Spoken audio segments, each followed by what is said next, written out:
Hey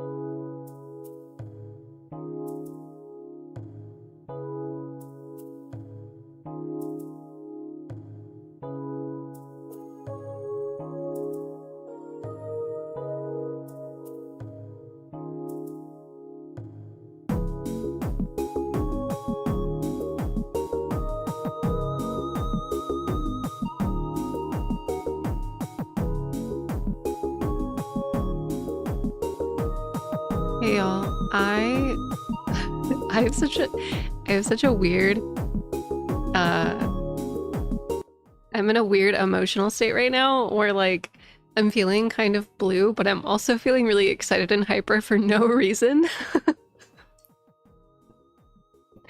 Like I have the zoomies. Okay, hold on, wait.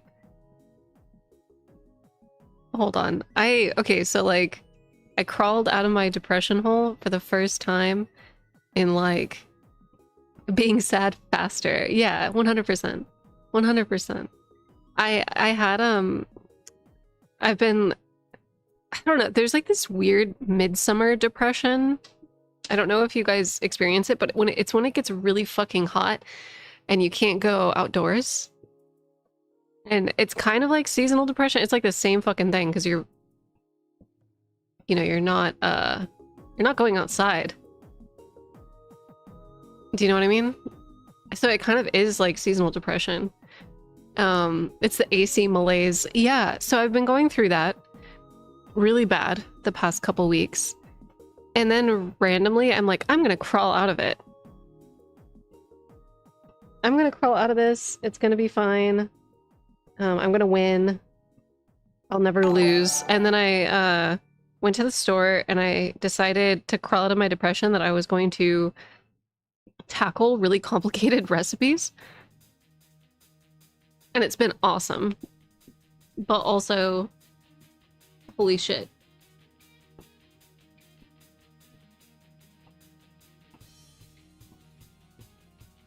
So, with that being said...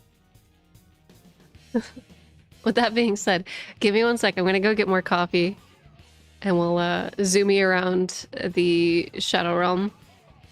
Dude, recipes are so good for the ADHD depression combo. I don't know what it is. It somehow is like harder to cook complicated meals for me than it is to go to the gym. I think it's all the steps. But when I get in the cooking mode, like I go in. I made this like multi-layered stuffed shell pasta. And then I made an attempt at apple rolls this morning, but I need to vent about this cookbook, y'all. I have like a love-hate relationship with this thing. Anyway, hold on. Let's get... Wait, brain set, let's go. Heart set, ugh no. I'm ready 90% of the time, buddy. Yeah. Yeah, exactly. Like the logical part of my brain is ready to fucking go. All right, give me a moment. Also, my stepson is home today, so you might hear. I'm gonna have to turn the camera off occasionally. You might hear him screaming in the background sometimes. So just a heads up. There's a lot going on. There's just a lot going on. Okay. Okay. Hold on. I don't know why. I just switched it to starting to be right back. Okay, wait, hold on.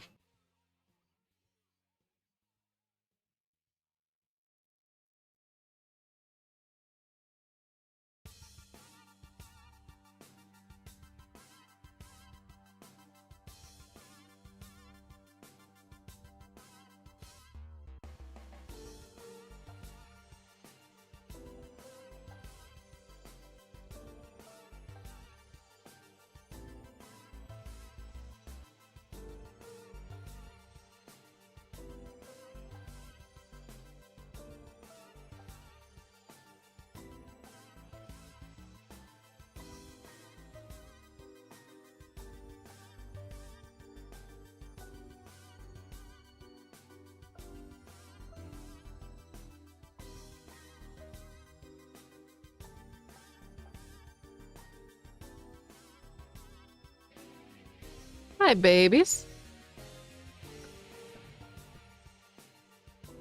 Okay. Sorry. I'm here. I have so many thoughts and feelings. Okay, wait, this song that's playing right now is World Map. It is Shin Megami Tensei Nocturne, and it is the world map of that game. I definitely recommend checking it out. They just re-released them on Switch, but it's one of my favorite games aesthetically and soundtrack-wise. Gameplay-wise, it is a bit of a slog. It's a proper JRPG grind, but also don't look at my kitchen right now. Don't look at the mess the nightmare that's over there. Don't fucking look. It's been how did recording the video go? You meant not good. I'm not gonna lie, chat. I didn't do it because maybe I should talk to you guys about what is happening. It's not, there's no trauma dumping. It's nothing about like my life or anything. It's just, I've been struggling with the RAW script, the RAR script, because there's too much fucking shit going on in the DLC. There's too much shit. So in order to talk about RAW, I have to talk about Bayle. Does that make sense? Because a lot of RAW is empty and just fucking fully fucking gone. But most of the practices and like pieces of culture from RAW come from or are visible in Belarus's culture because they are studying it. There's like the scholars of antiquity that exist within Belarus, and they are like dedicated to taking all of the culture from Belarus, or sorry, from RAW. So Belarus is like an extension of RAW art and culture wise. So I can't talk about one without talking about the other. And it is just too fucking much. Also, sorry, I'm I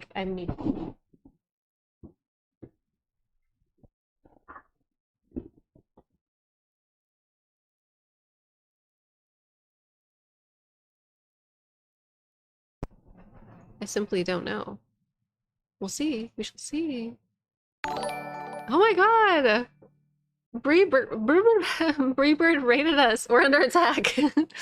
Breebird raided us. I actually don't know if this is gonna work today. We might have to do lore theory Wednesday. Should we do lore theory Wednesday?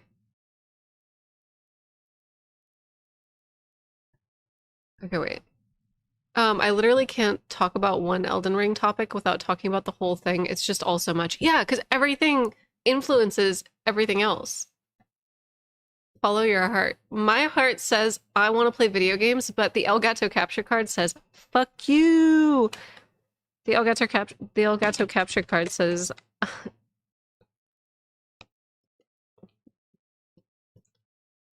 I'm busted. Maybe one of the settings got turned back off again.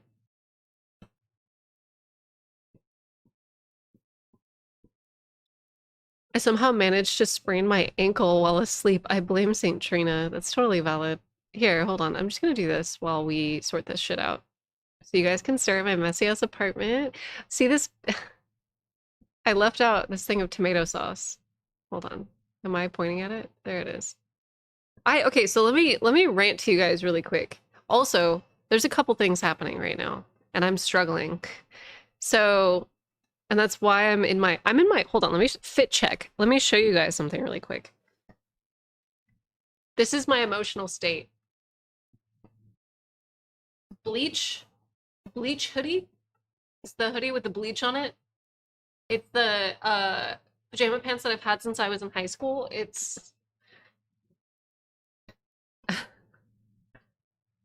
I'm I'm struggling. Um it's called yeah. Bleached hoodie. Yeah, I got one of those. Yeah. We're just having a moment today.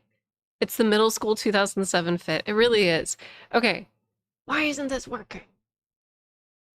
Elgato, why is your shit like this? Elgato, why is it like this? I think this setting on the PlayStation may reset. Do you guys know what I'm talking about?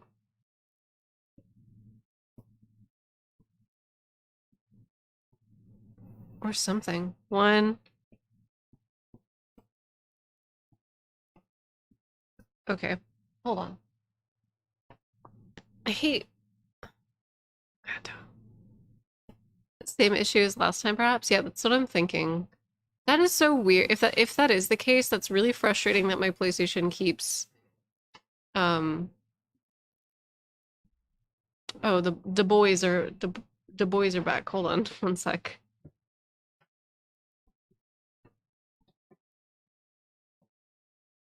Okay, wait.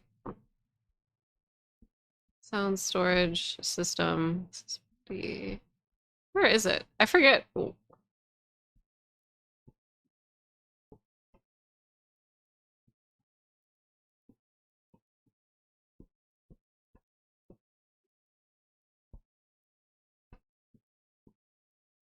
The boys are back in town for sure. Yeah, I've been going on walks lately. Have you guys tried that? It's pretty nice, not gonna lie.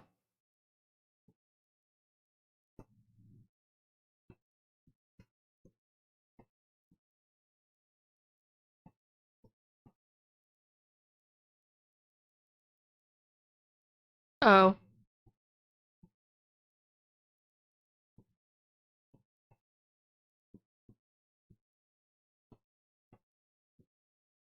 Mm. Yeah, let's just do lore theory. Hold on. Enable HDCP.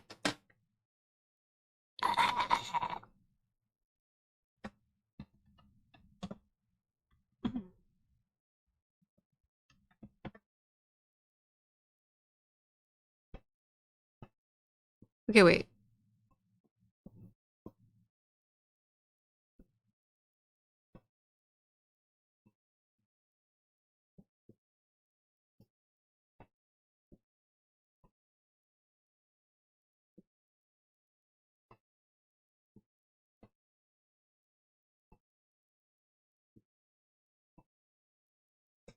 Let me do this.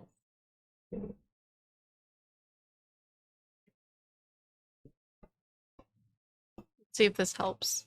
One last attempt and then we'll go ahead and just talk about lore theories. Because fuck it, we ball.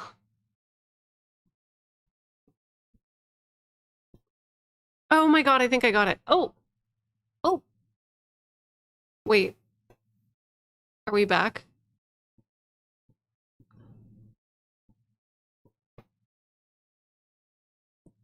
Yeah, I was in a major depressive rut and I'm slowly clawing my way back out. Yes, let's go. Let's go. I feel it. I feel you.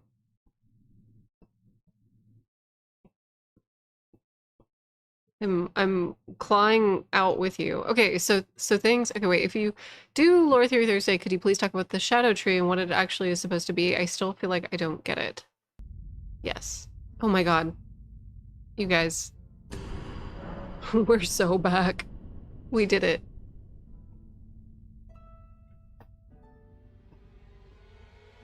We can hear you. Yes. It's not, I'm not worried about the audio at all. I was just worried about the,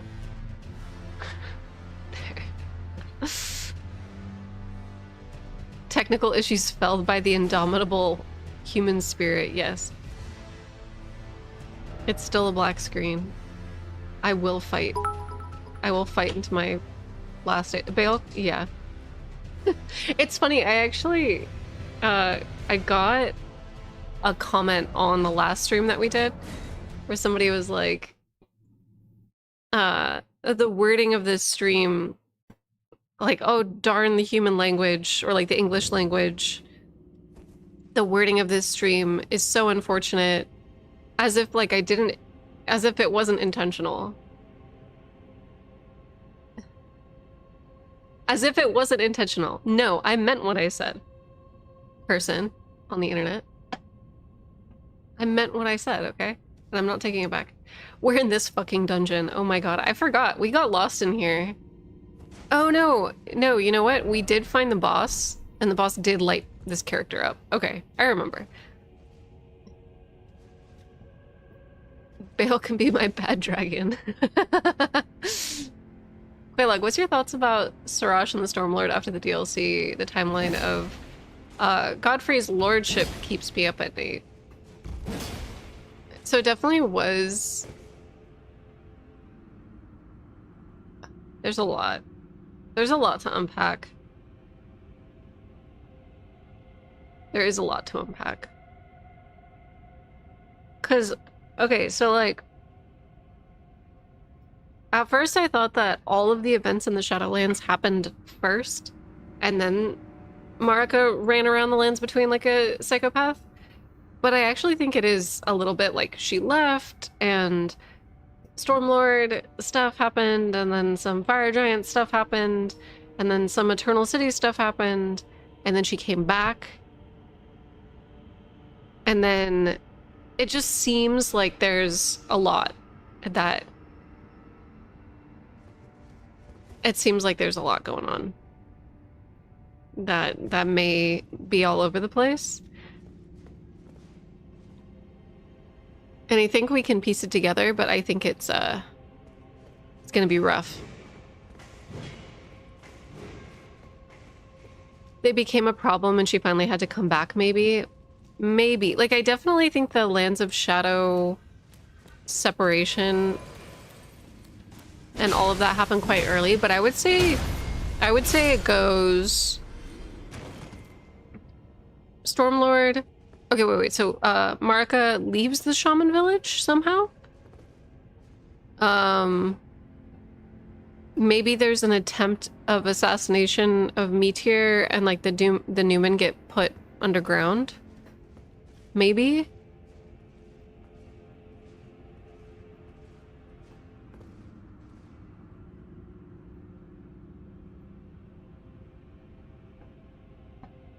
Hold on. No, maybe Fire Giants first. All I know is that the Liurnian War would have happened. I don't know. Shit. Because, like... did you catch recent Kite Tales vid? No, I don't watch any videos about Marika statues and timeline theorizing.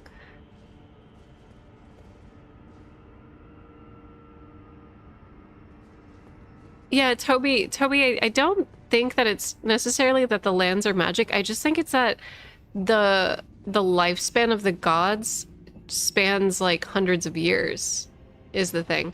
Liurnia right after the end of the Age of Abundance, right? Yeah, but like I think what we can try to piece together is that it seems that R'hllana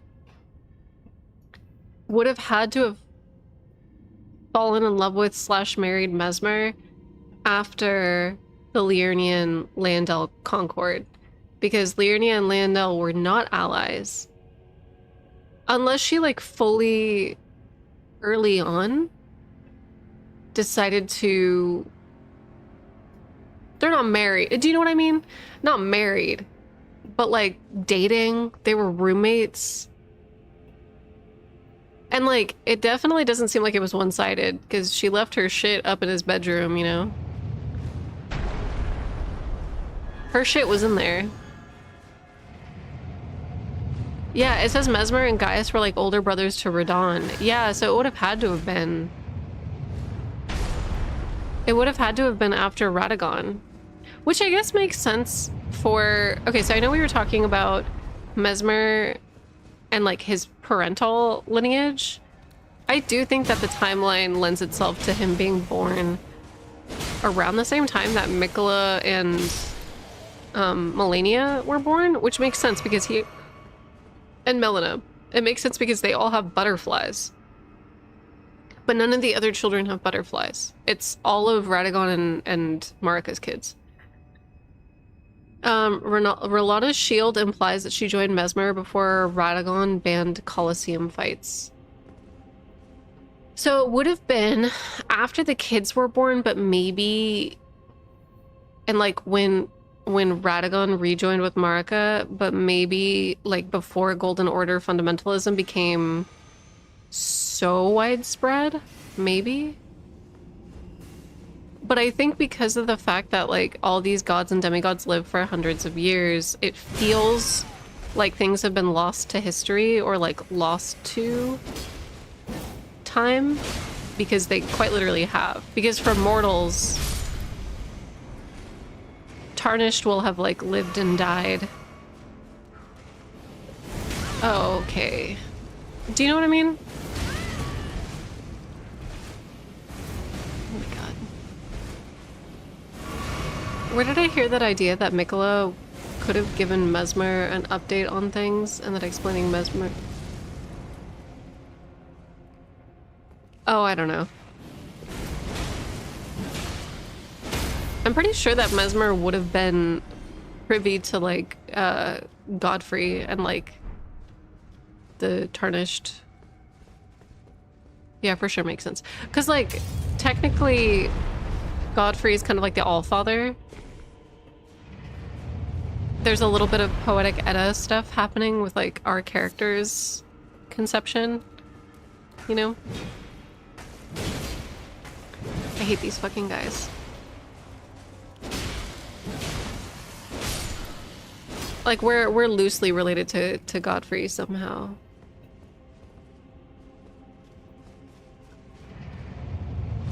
I might need to come back to this one, y'all. This catacomb. It's so hard for me to orient myself. We spent like the last 2 streams doing this, and like I don't know. We'll see. We'll see. I keep thinking, okay, this is really fucked up. So I made, like I said before, I made these like stuffed turkey pasta with like smoked mozzarella and like I cooked. I went off. I cooked quite literally, and I've been thinking about them since yesterday. And I want them right now. It's not lunchtime just yet, but I want them, and I can't. Since I've woken up this morning, I've wanted them. That's all I'm thinking about. You guys are asking me about lore, and all I fucking have on my mind is jumbo pasta shells. I'm so sorry. I'm so sorry. It's all I can think about.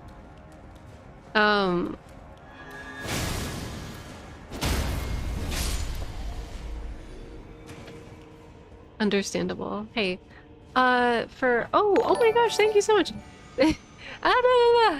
Thank you, baby. What's up? Also, for Lore Theory Thursday, usually before I get started, I'll post a thing on Twitter that's like, submit your submissions here, and then you can post it there. We needed a pasta tier list stream. I could do that. I could deliver. Rigatoni? Rigatoni raviolis? Spaghetti? I know, it is hard. All of them are gonna be an S. I feel like rigatoni bolognese is like... It's gotta be one of my favorites.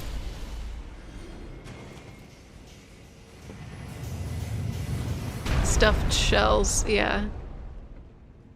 I was talking about how I've been thinking about those. Remember how I said I wanted to have stuffed shells at like midnight last night? You did.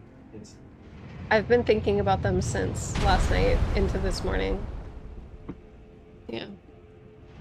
I want more. And I'm gonna have them for lunch. You better watch out. I'm gonna eat them.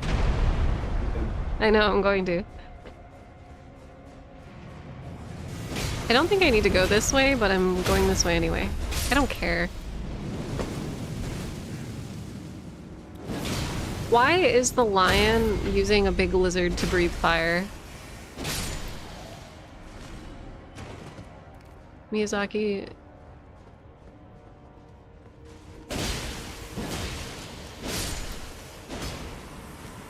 Pasta Granny's Instagram page. Wait, what's Pasta Granny? Who's Pasta Granny?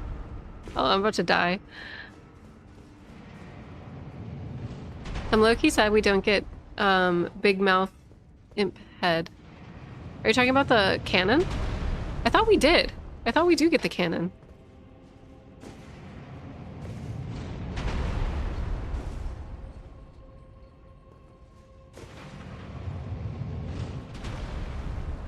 Where is this, by the way?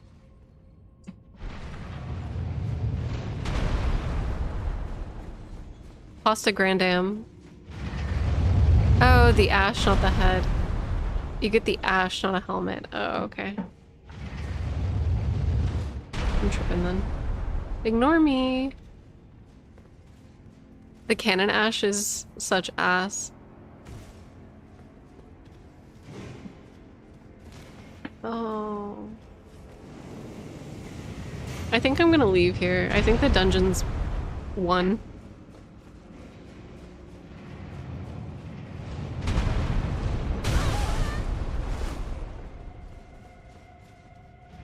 Oh wait, is this it? I think this might actually be it. Never mind, we're good.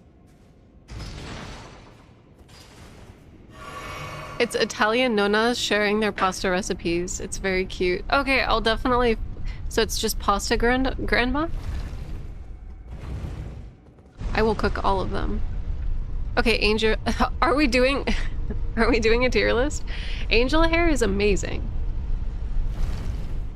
Most pasta is really good. I'm trying to think of one that I don't care for. But sometimes the shape delivers the sauce to you just right. Yes. They should do a sauce list. A sauce list. Ooh. Sounds like the move. Penne is the goat. Tricolor rotini.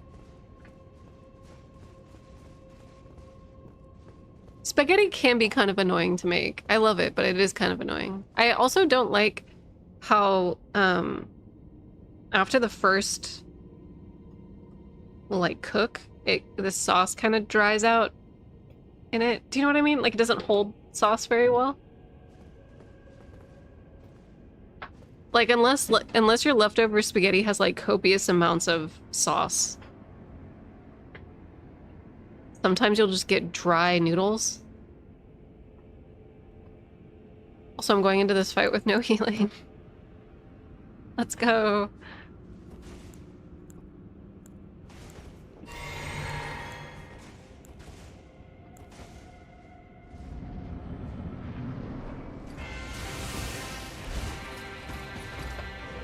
Oh.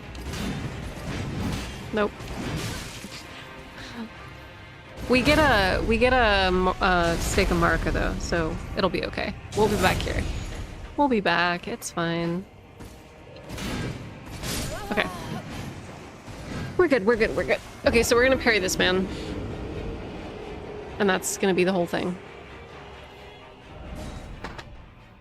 Leftover spaghetti is underwhelming, but other kinds of leftover pasta is like very, very whelming.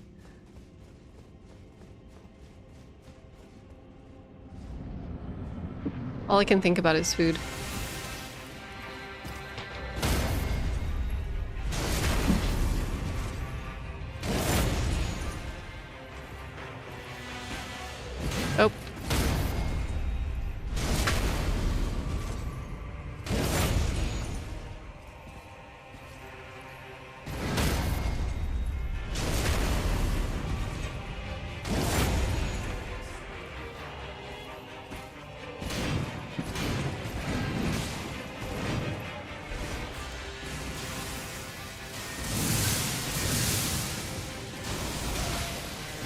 Oh. Oh.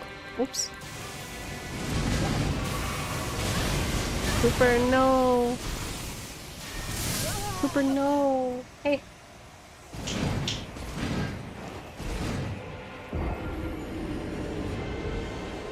I feel like Mesmer has no spice tolerance. What? He does look like a chicken nugget kid. Like that kid who just plays like Roblox and only eats chicken tenders and doesn't really have... doesn't eat anything else.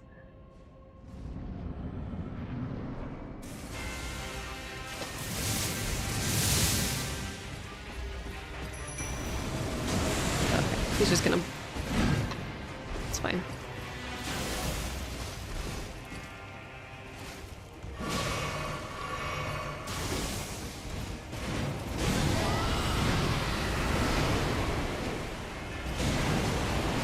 did I fully miss him? Did I just spray that into the pillar?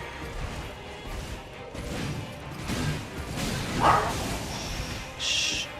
Coop. Oop.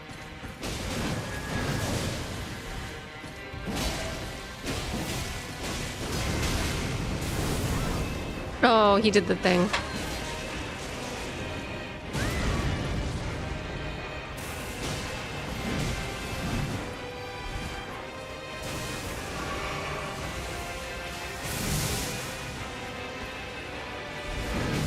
We were doing better just pairing. I'm gonna reset, actually. Hold up.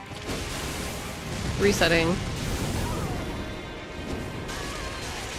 Yeah, no mimic because it just heals him. We're gonna reset and we're just gonna parry. Can this man even rot? Do we know? Do we know if this man rots?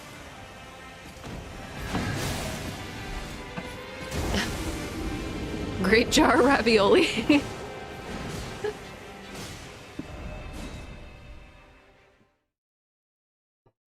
Mesmer's an iPad kid. He's got scoliosis.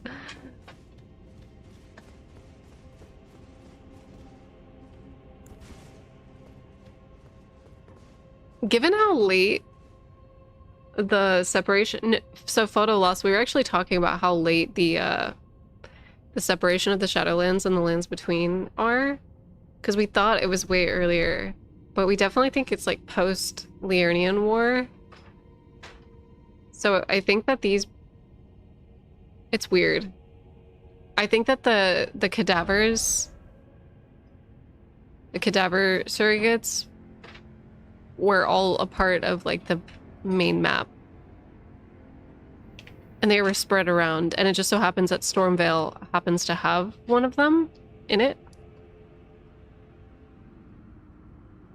We still don't really know what that means.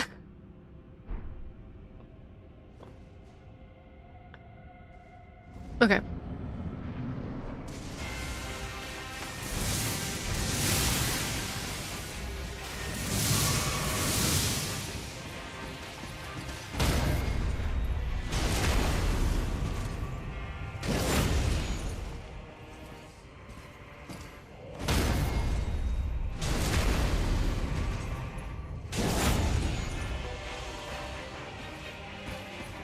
Oh. His wind-up on that swing is such a weird timing. It's a very, very bizarre...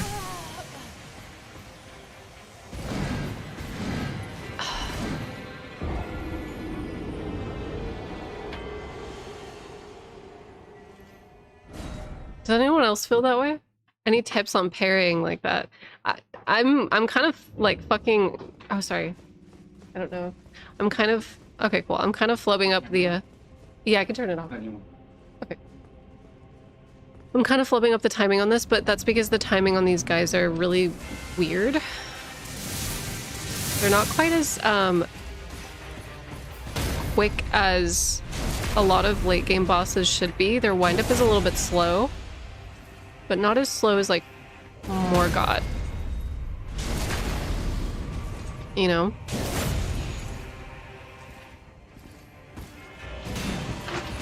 See that the timing on that was like too... I don't know.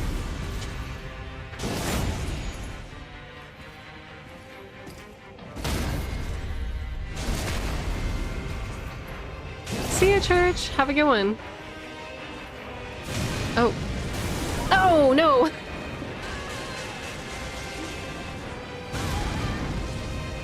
Morgott is like trolling slow. Yeah, it's true. It's kind of insane how easy this fight was with the Great Stars. I think I beat him on like the second or third try, right? But on this character, it is a little bit trickier.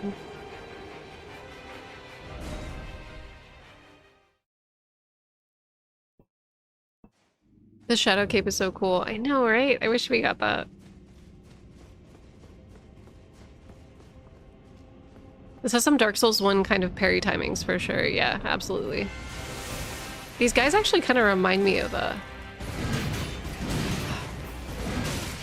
I don't even like how this is already turning out. They kind of remind me of like a Dark Souls enemy.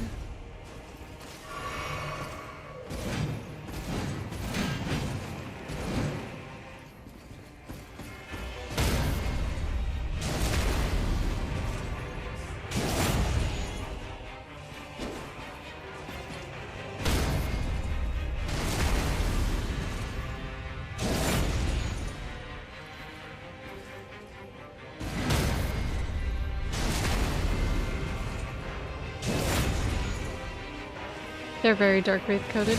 Yeah. No. Okay.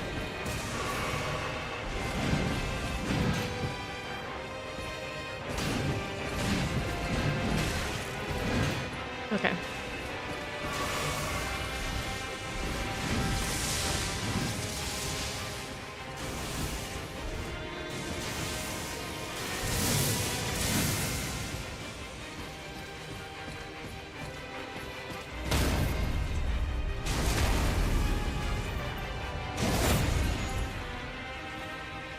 Also, the fact that he has Dragon Covenant spells gives us like another pretty solid idea of like some of the timelines happening here.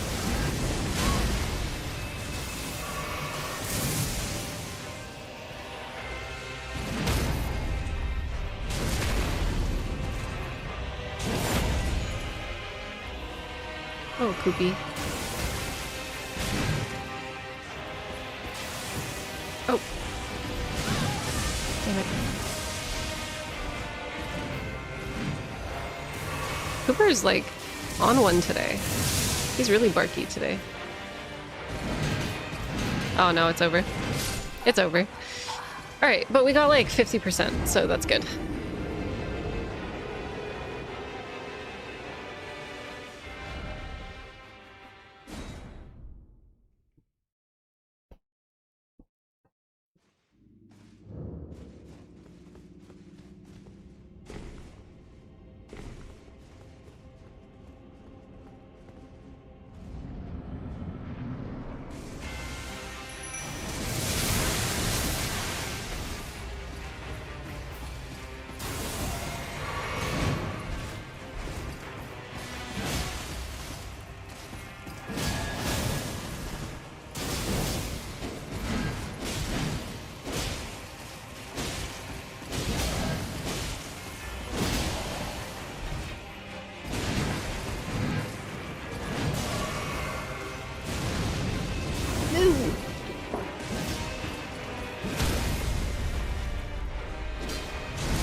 What was that noise?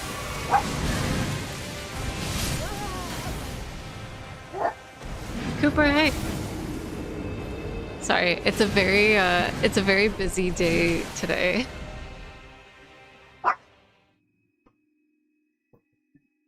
Yeah, it sounds like a weird, yeah, going.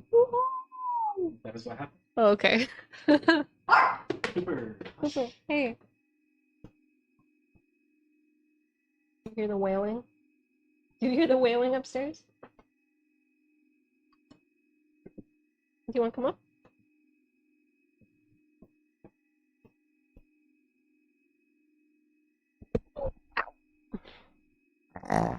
Okay.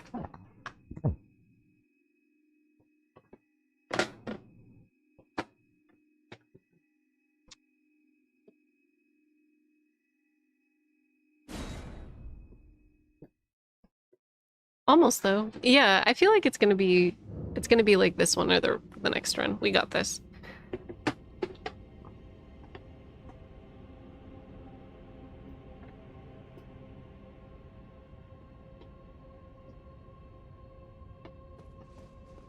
Yeah, I don't think that it was sealed away yet though, is the thing.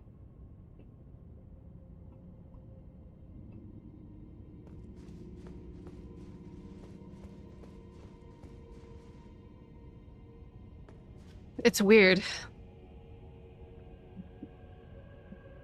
There's some stuff that's making me kind of like I think she did a bunch of stuff before she separated the two.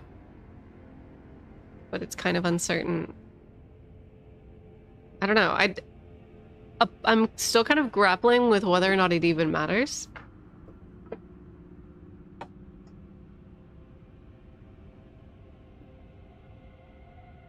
Cooper is such a sweet creature. He's just psychotic. I love him very much though, but he is a good boy. But he's also insane. Have you given much practice to the new Sekiro-like pairing? I put 300 hours into Sekiro and it took a while for the timing to click in this game. Yeah, I would say that going from Sekiro to this game was actually quite difficult for me. I remember after we beat Sekiro and we jumped into Elden Ring Vanilla, I actually wasn't a fan of Elden Ring. So I played like all Souls games. I'm a fan of most of Miyazaki's games, but there is a period, the first chunk of the game from like Limgrave through Stormvale, I kind of felt like it was a huge step back.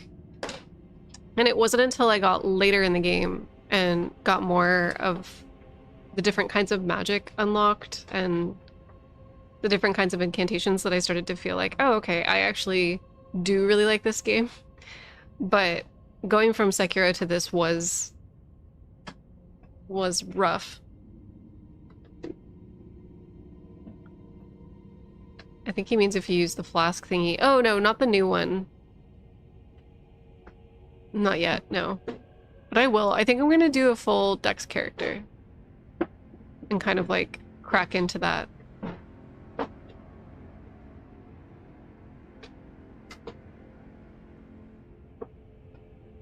Is there a way to submit topics to be discussed for Lower Thursdays? Yeah, so on Twitter I typically do a thread before. But I might have to move Lore Theory Thursday to Friday this week. We'll see. Because I really need to record this script, but I got stuck on it yesterday. How was the transition from Armored Core 6? That was also like... I feel like Sekiro into Armored Core 6 felt like a gradual transition in gameplay. That's isn't that all Tanamura? Who was that? Who's the... That's not Miyazaki. Although Miyazaki did help with like the initial... Yeah, in a Miyazaki interview he talked about Bloodborne and Sekiro combat being more the future of their combat systems. Yeah, I saw that too and I'm very excited because I feel like Yamamura? I feel like there was something about the verticality of Sekiro that I feel like really could have lent itself to this game. I don't know, but at the same time, I also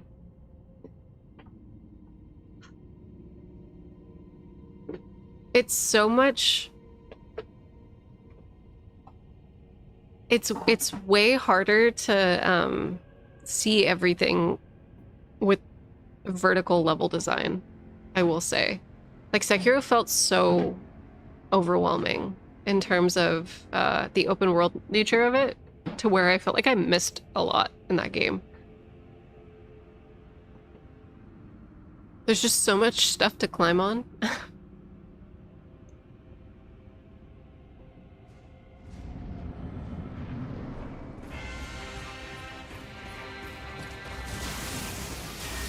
How? Okay, that was a weird... No, I'm just gonna reset this already. I loved how dense the levels in Sekiro feel. I do too. I do too. It just makes getting all of the endings really difficult.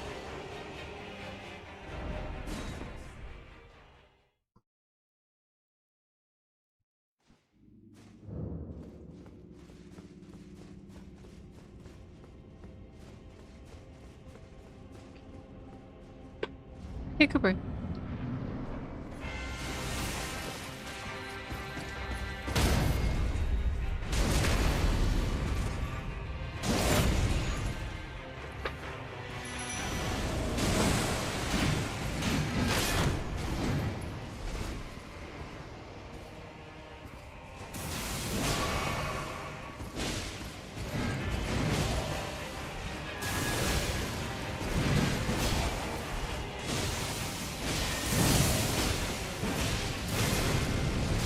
Ah, you got me.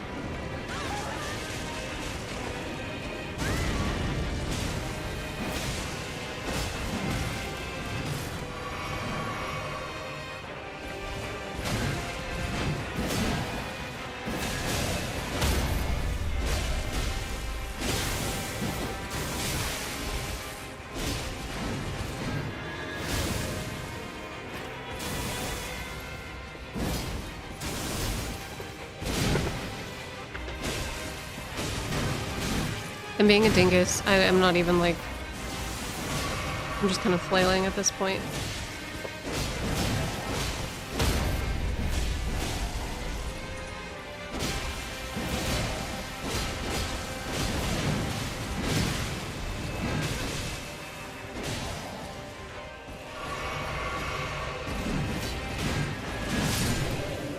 Okay.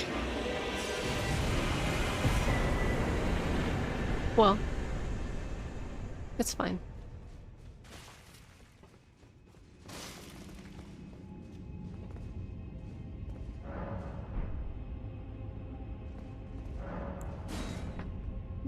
GG.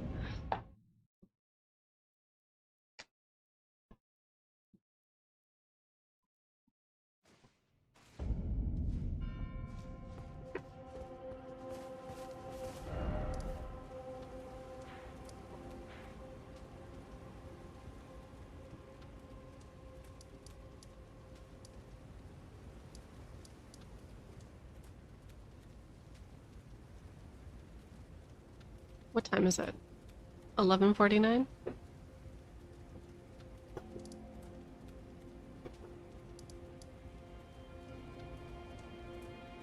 I might have to do the castle next. Or maybe we can do the dragon terminus.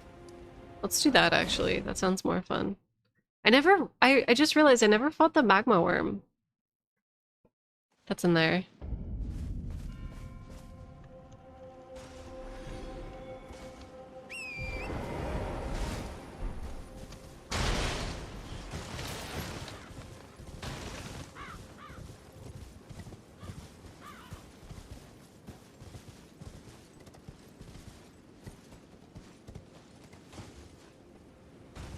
Oh boy, yeah, that was fun to stumble across.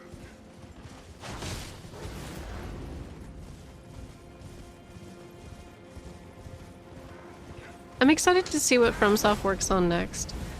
It seems that if they're going to be focusing on a different combat system altogether, I wonder if they'll continue to work on like a dark fantasy setting, or if they want to do something new.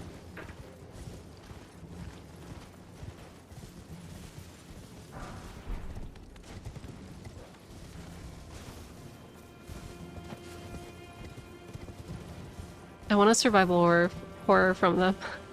Me too.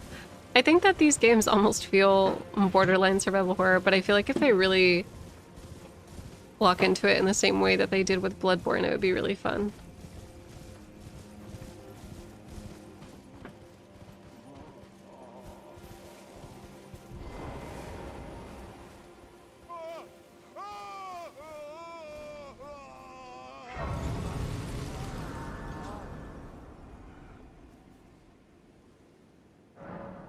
The goat, yeah. He's here. Please, no more. Please spare me your cruelty. Please spare me.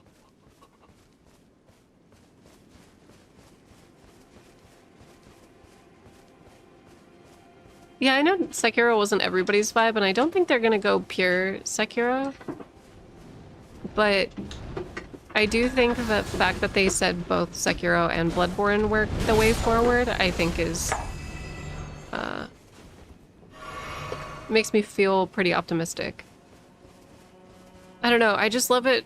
I love to see studios taking a chance on new mechanics, because it really pushes their whole framework forward. And Armored Core just was like... Man, Armored Core really was one of the best action games I had played in a hot minute.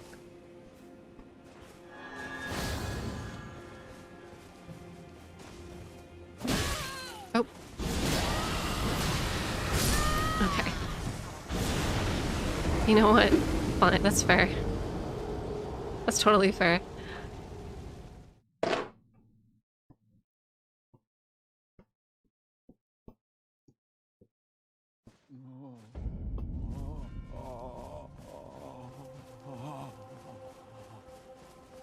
Sekiro 2, but they have a gun now. That's just Armored Core.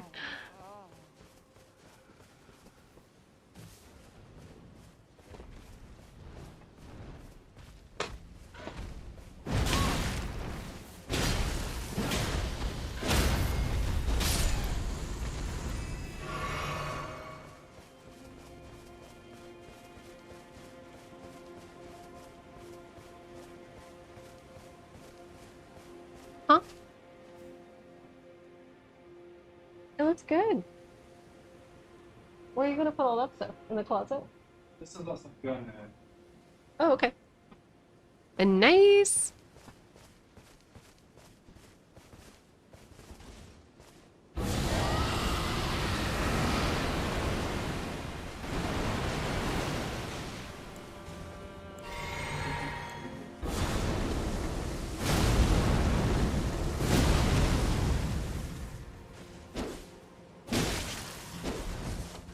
Also, let me know when I should turn off my camera too. Okay. I'll probably break for lunch now. Okay. Because I'm hungry. Cool. Today's family day. So normally during this time, during the daytime when I'm streaming. Also, sorry if I'm like very distracted during the stream and there's a lot going on in the background. Normally, what happens in our day today is that kiddo is at school, and I'm able to stream all day uninterrupted, and we're solid. But today is today's pajama day for sure. Kiddo is home today.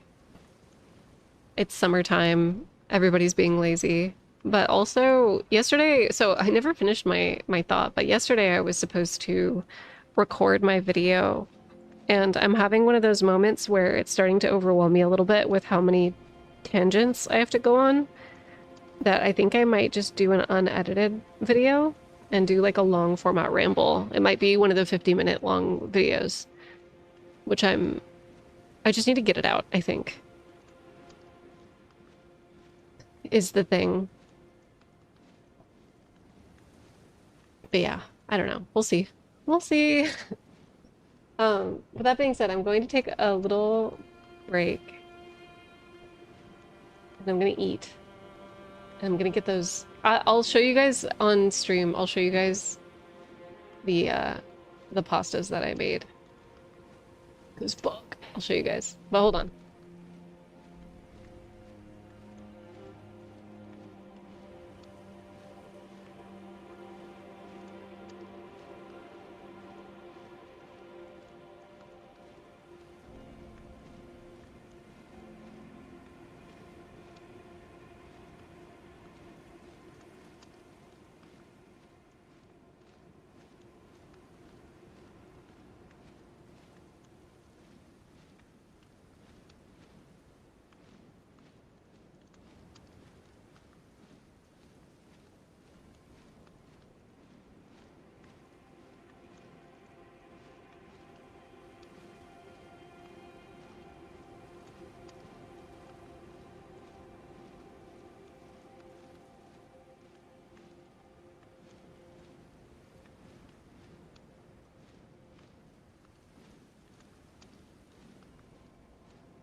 Okay, I served some up, but it doesn't look as appetizing as it did yesterday. Like, it's not as pretty, but it's still going to be delicious. And in fact, I think it's going to be better. It's going to be better today than it was yesterday.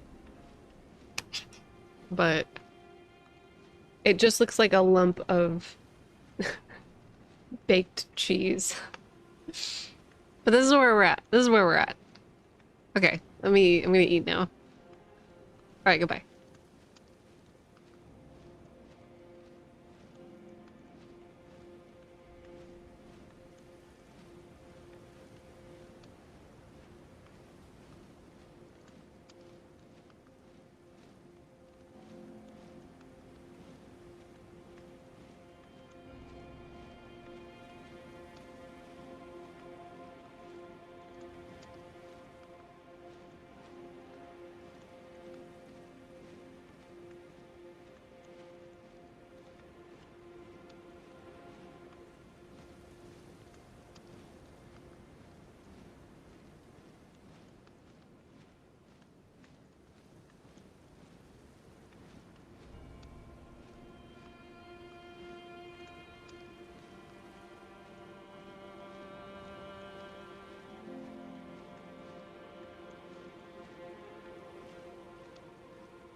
Alright, I'm back.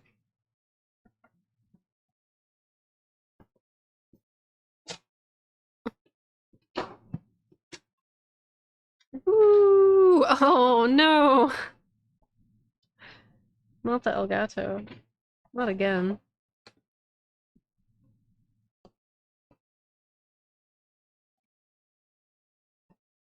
This whole stream is just gonna be me fighting the capture card. Elgato got scared. It did. I just saw Zlovsky posted the finger assets that's in Midra's Manse. And I didn't know. Okay, so I originally thought, you know, like the fingers that are underneath the blankets? I originally thought that those fingers were just like the finger ruin fingers, but downsized. Like, they took the same asset, but just shrunk it and like put it in Midra's Manse. But they're not. They're like fully separate fingies. I just retweeted them. Like, what? What?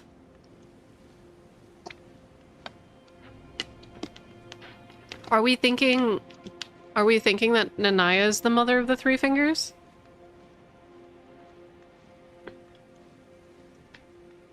Are we thinking that now? Is that what's poppin'?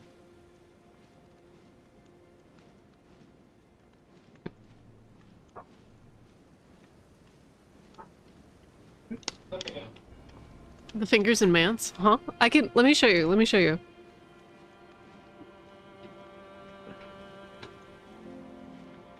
It has been said. I mean, it's been said, but like, I wasn't certain. Okay, so see these guys? See these fingers? I thought that maybe these purple fingers right here were just reused assets of the Also, I'm so sorry, Andy, I didn't mean to put you on blast. Everybody go subscribe to Andy. Wait, where was it? That I thought that these fingers were just like downsized finger ruins, and that maybe the people at Mance were just researching.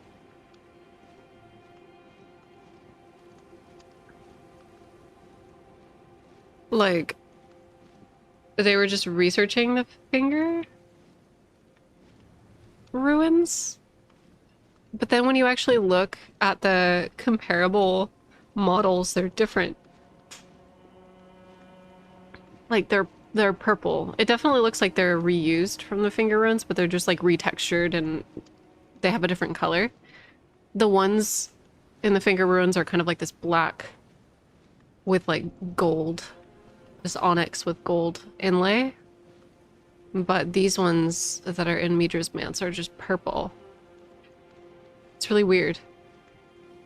But this is how they look. They're typically found underneath these blankets in Mance.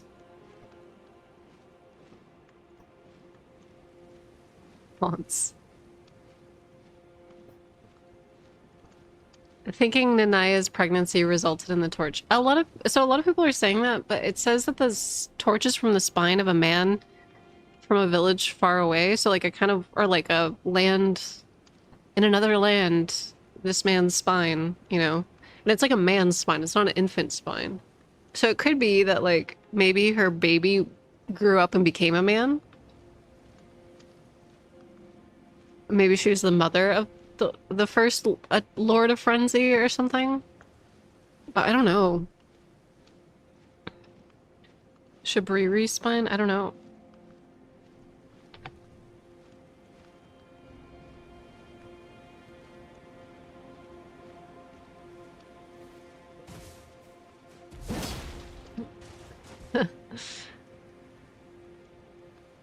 It seems like the difference between naturally grown fingers and fingers they were trying to garden themselves. Yeah, because like there's definitely some items that like the little eggies that you can make, the jelly beans, the Mpreg jelly beans that talk about how people want to become fingers or can birth fingers, and that when you ingest that item that you'll feel wriggling on the inside of you. And it kind of seems like Ymir, I don't know. I don't know. Who aesthetically is your favorite DLC boss? Oh, I would say Romina. I like bugs. I like bugs so much.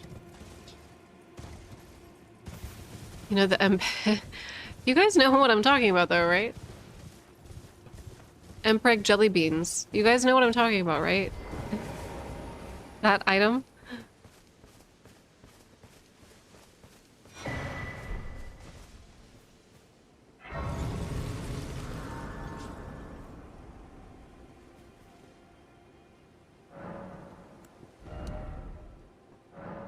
No, I'm not a developer.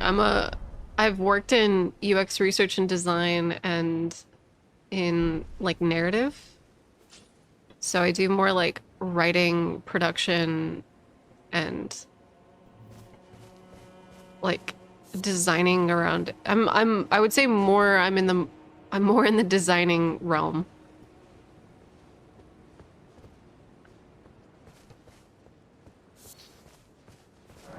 But I see your joke. I see your joke. I just want to make sure that I give actual developers a lot of love because they have a lot of skills that I do not have.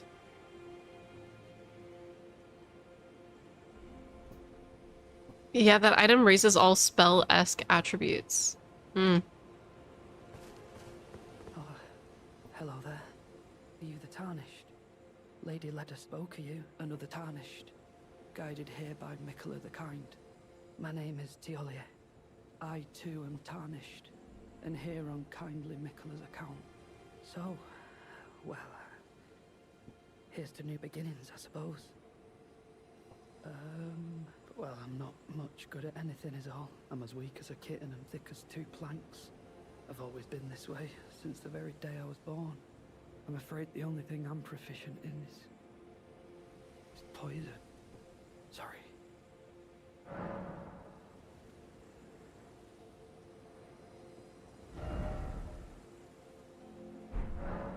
It's weird that he describes himself as like thick as two planks, but like he knows chemistry. He's a chemist. Boy, that's like you're a full ass scientist. Don't demean yourself, please.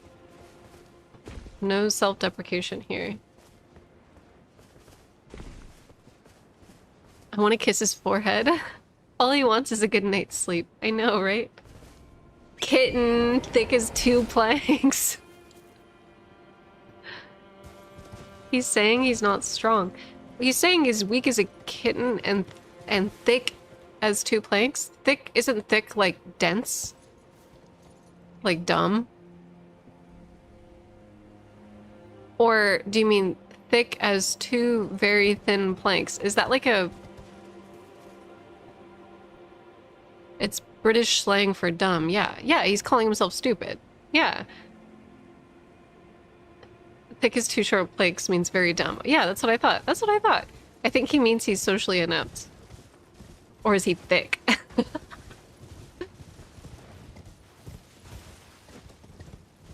Onsvox says he's stronger than he lets on. He doesn't believe in himself. It's true. He has no ass.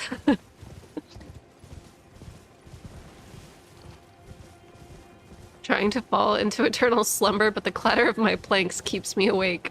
It's so true, Crumb. Same.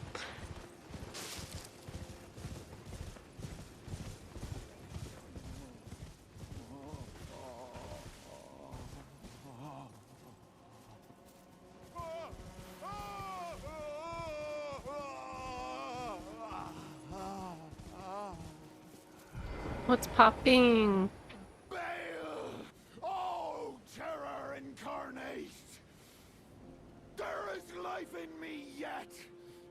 I will soon feast upon your heart! Mark my words! You too shall know fear!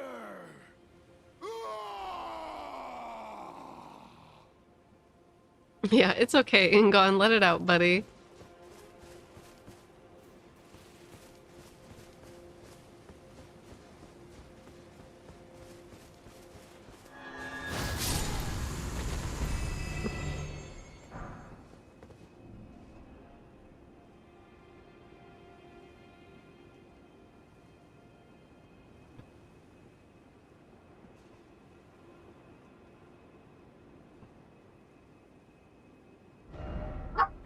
No, Cooper. Cooper, don't do it. Why?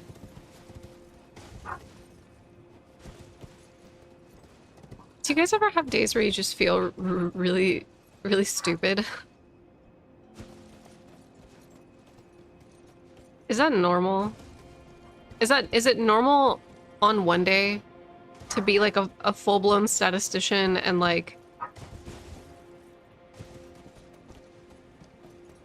you know, able to juggle like historical facts and like artistic interpretation, and then the next day, like fully all you think about is like pickles and like you can't enunciate or like think about anything? Is that normal? Tide goes in, tide goes out. That was me Monday and then every other day. Oh no. I think when your brain is recovering from some facet of burnout, the neurons need to gel back together. Yeah, it's true. It's true. That's what it feels. Have I done this one? I don't think I've done that. Ruined Forge a lot. Oh no, I have. I have. Okay. That's my life every other day. Are you calling pickles stupid? No, I'm thinking about them. We have them in the fridge. I have a jar of spicy pickles. I've been having that day for 27 years. Goddamn. No rest, abuse stimulants. Yeah. By grace, if I see another rock, I shall find it. Of this I have no doubt. The altar of the forge cannot be far. Cooper's really struggling today too. Something's in the air. I can't quite describe it. I don't know what it is. But it feels like fall is coming early today. Is it just me? Hey Cooper, do you want a greenie?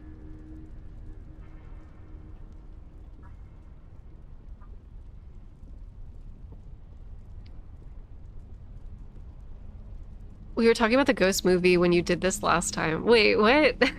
When I did what last time? I feel like we're running the same build right now, even wearing the same armor. Oh, sick. Hit them where they're weakest. I've been having spooky preseason, so yes. Yeah, it feels like that, Bree. Like, I think because the temperature dropped like 20 degrees, there's this, and like the leaves are starting to fall. Fallen leaves tell a story. The leaves are starting to fall. It's just starting to feel kind of like pre Halloween. Is that normal?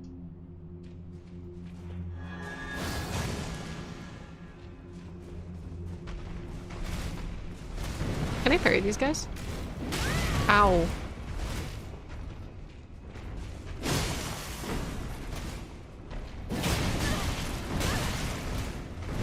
Ooh.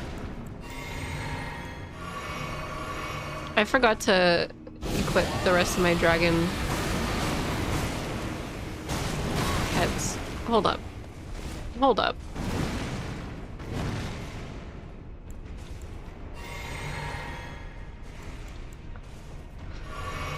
The most boring enemy of the DLC. Oh.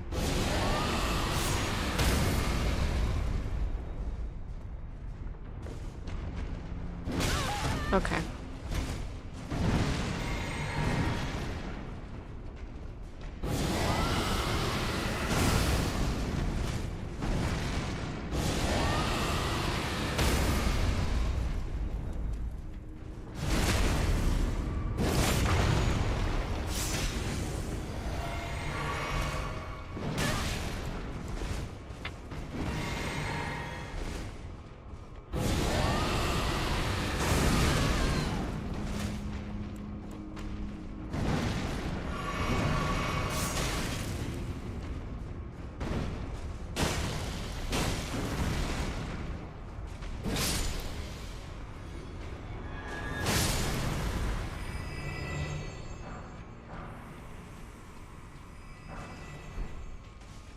Am I cringe for liking the final boss of the DLC? No, I've come around. I've come around.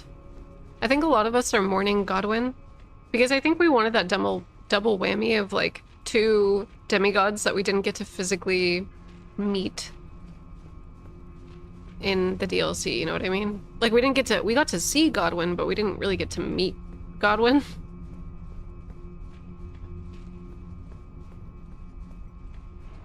And I think the layup was really strong for like a Godwin boss. But I think,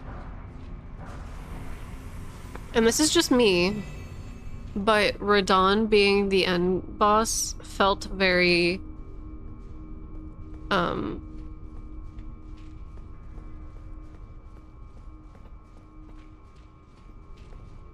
felt very like symbolic because Melania's a Valkyrie and she's taking this big warrior to the afterlife, and like he's entering an omen body, and like the omen and the horn scent can like channel spirits within them. So all that makes sense. The fact that he's like a divine horned lion also makes sense, because that's what Ra believed in. I don't know, there's just a lot that makes sense. It makes sense. It's not what we wanted, but it makes sense, you know? I don't think there's any coming back from what Godwin has. Yeah, I think, and I think, sorry, somebody said it, and I think him being present as a real actor would kind of undercut the Age of Dusk. Yes, I also think too, that the more that I started to think about Godwin and just the presence of Deathroot, because we never fix it no matter what ending we get, it's kind of impending that things will, it's kind of impending that things will be taken over by the Deathroot, right? There's like nothing we can do about it. It'll never be resolved, it'll never be solved. I think the only ending in which it's really, well, there's 2 endings in which it's kind of resolved. Fia's ending incorporates those who live in death with order, so like to be undead is like cool. It doesn't get rid of Deathroot Scourge at all, but like it's cool now. But like I think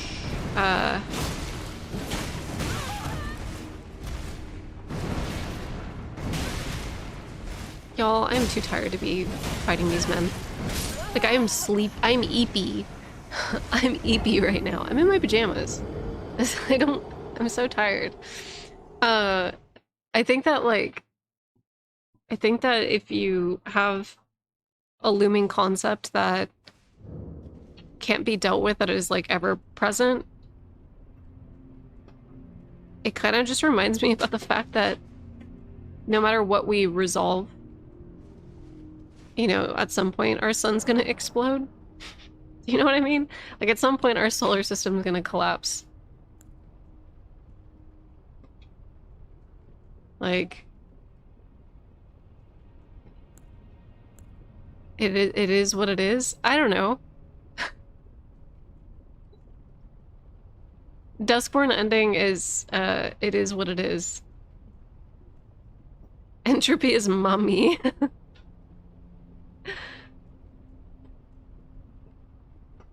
Godwin is one of 2 of the demigods to have an ending dedicated to them. He's got more closure than most From characters. It's true. I will not be here for that. LOL. It's comforting in a weird way. It is comforting in a weird way. I think that's the point though. Can't fix it or get rid of death. Yeah, exactly.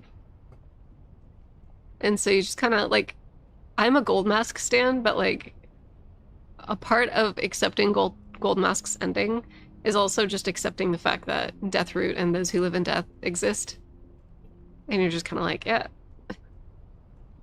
Alright. Alright, okay. Let me memorize some spells. I'm so tired today. I want to take a nap.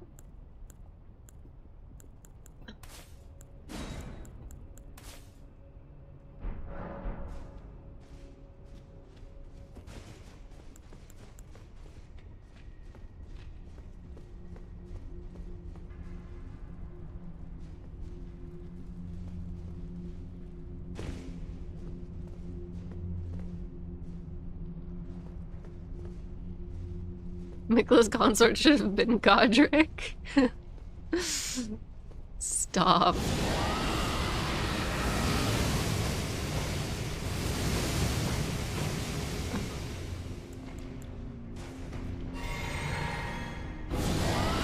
Everybody, let's just put our heads down for a 10-minute nap. Yeah, I know.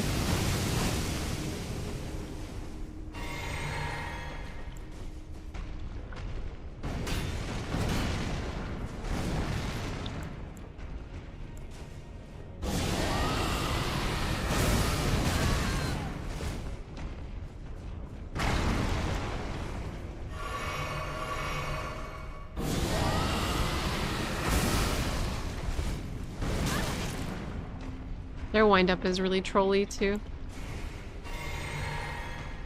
Fuck is a nap? I just fall apart and black out after working too much. I mean, that's a nap.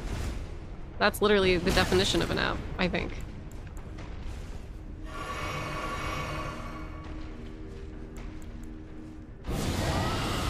I don't know if it's worth it. I think it just takes up too many resources to kill just one of these men. But I'm just kind of like... I don't think it's worth it. I really don't.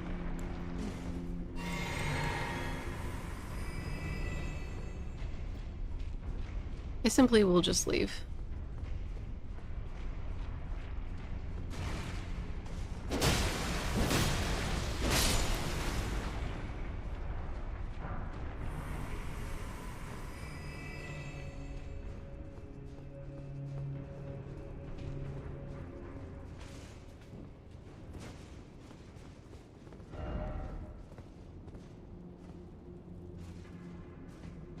Oh, I just run past them.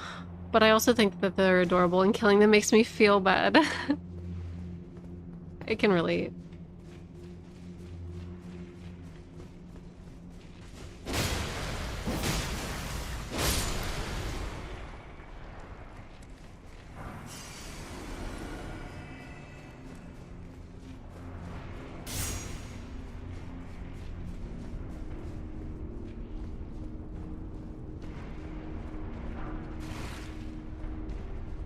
They're just chilling.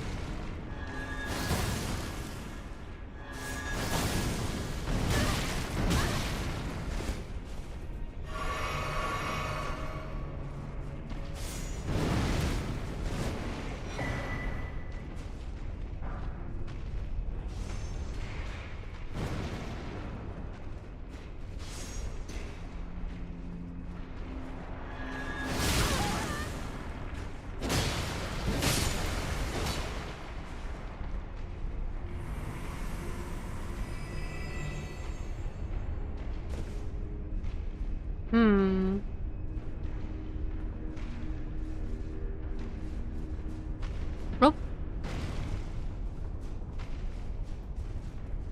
There he is. I don't know if I can't see Sweech.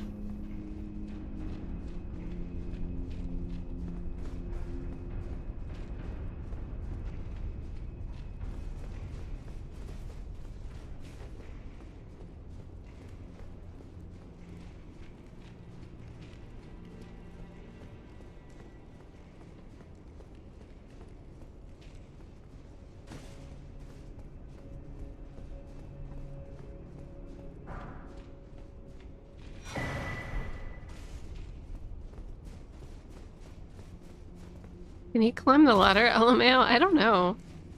I don't want to stick around to find out, to be honest, but...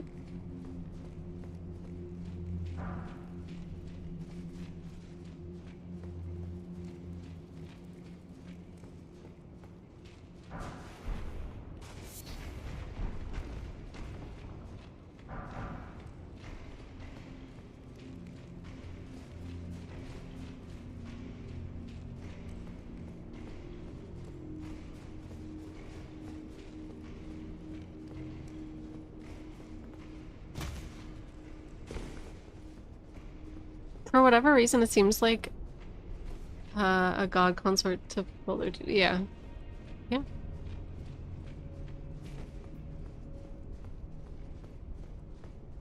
Oh, I see. Thank you, Thank you, sign. I should have streamed from the couch today, I feel like. I feel like today is a couch day. Today is like an EP. I woke up at 6. Can I talk to you guys a little bit about this cookbook that we got? We got this Stephen King themed, Castle Rock themed cookbook that is inspired by like various either recipes that King grew up with or that made it into some of his books. Just like food that is from the Maine area. And let me tell you, when we got this cookbook, I thought it was kind of like a modern take on a lot of these dishes. And I realized this morning, as I was following one of the recipes, oh no, this is like old-timey New England cooking. This is like old-timey, like we're gonna teach you how to take apart a lobster and spread that shit over the course of 3 days. Like it's fully it's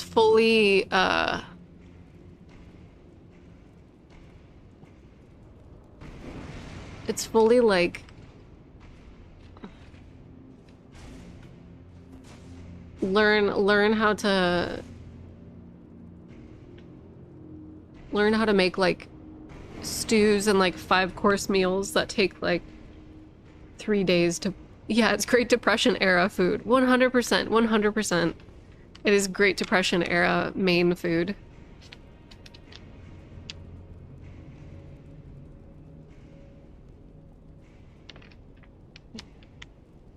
And so and it's really bizarre because the book doesn't tell you, you know, on the ingredients page in a lot of cookbooks,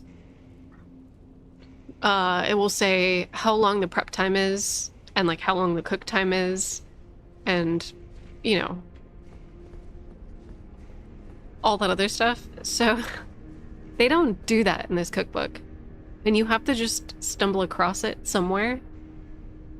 So I was cooking these cinnamon rolls, which I've made cinnamon rolls before, but these ones require a 12-hour proofing period for the dough. 12 hours. Does not say that anywhere on like the first page. It just says like apple cinnamon rolls, breakfast.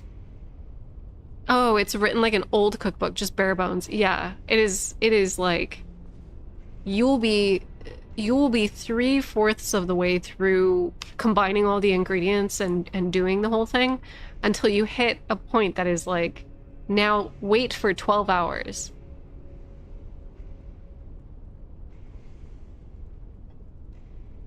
$12 for proofing, weird. Yeah. This cookbook was made by a clown. Thank you, Handler. The Elden Ring lore of cookbooks. These are Miyazaki-style cooking instructions. Yeah, it fully requires you to read like the entire. Because what I usually do is I'll read like the little synopsis of like what the food is, and then I'll read the ingredients list, and then usually there's like a little segment for like cook time or whatever, and then I'm like at the store, get all the stuff, come back, and then I go through and read the instructions.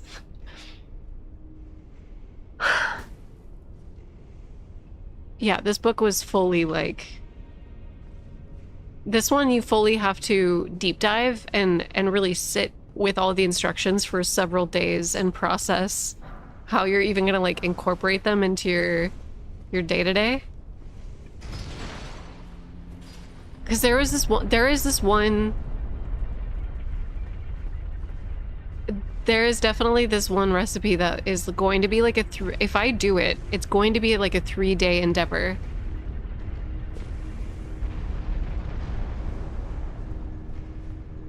When you've made every recipe, the cookbook eats you and forces you to become a sous chef in an old racist ghost hotel. Yeah.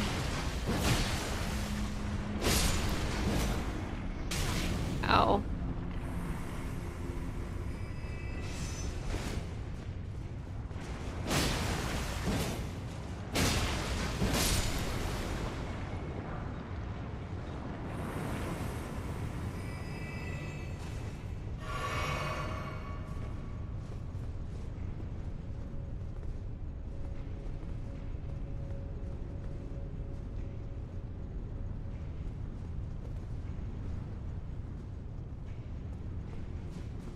Yeah, there's some recipes in there that like I'm quite excited to do, but they seem really challenging. Like it definitely seems like a if you wanted to make some kind of lobster and or crab dish, you could do it way easier than any of the dishes that are in that cookbook. You know? But if you want to learn how to fully deconstruct a whole ass lobster and use every single part of it and be able to feed yourself for like the next month, that cookbook will get you on it. Weirdest food eaten. I've had brain before. Brain of what?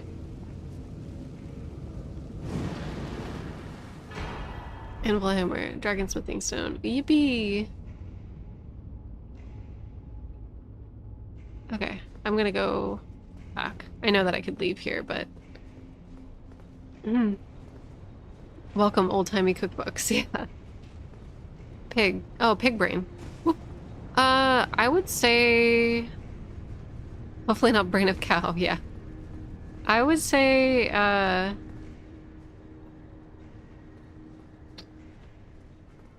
mean, it's not particularly weird, but it was, definitely a food. So I've eaten tongue and I've eaten like various body parts, but I think the least appetizing thing that I've eaten, I mean, I would eat it again. I don't know how to describe this. It was, a fried shrimp head. And usually the entire shrimp isn't supposed to be eaten, but especially not the exoskeleton. But back in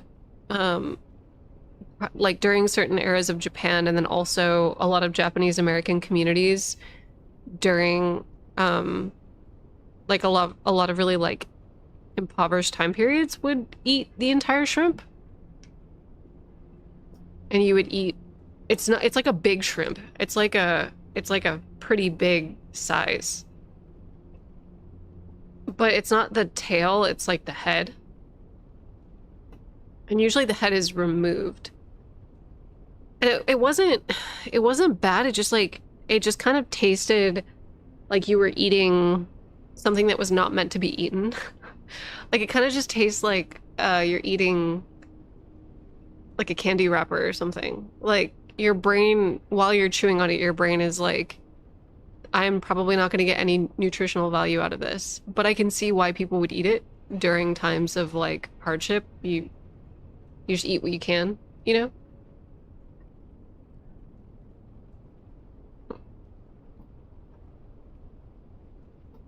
But when it was fried, it was like, I mean, the batter was good, so like, fuck it up.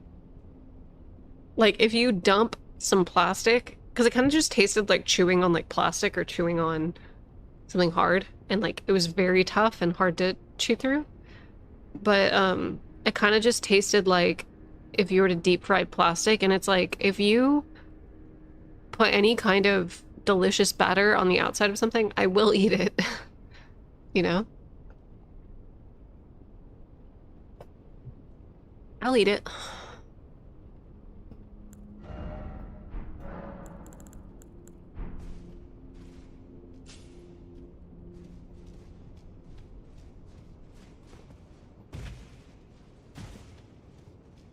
Deep fried Mars bars are yummy.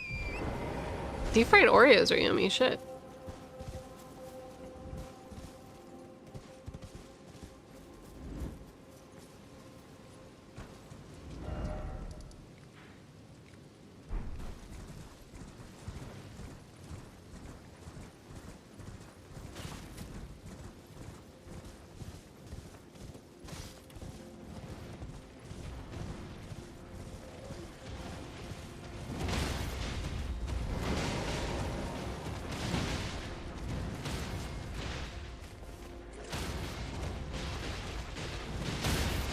Oh, I was so confused. I was like, what are they fighting?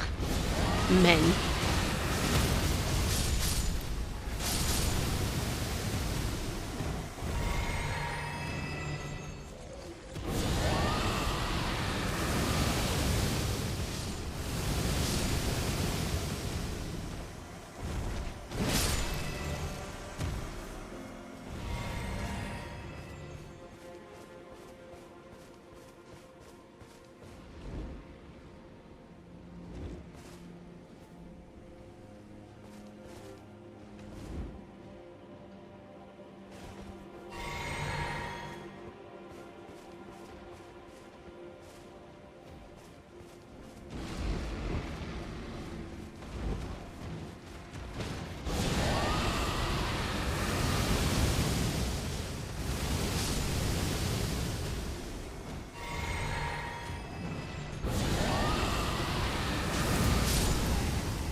Oh.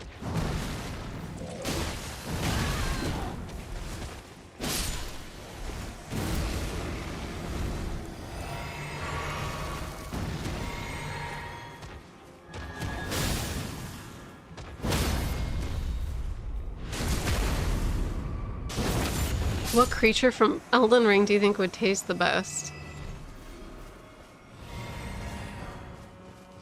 I mean, I definitely would fuck up some giant lobster or giant crab for sure.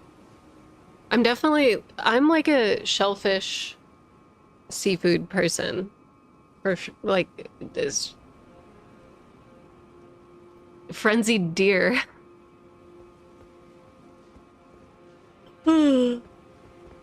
Godwin would taste the best. Oh no. I bet the mushroom people are tasty.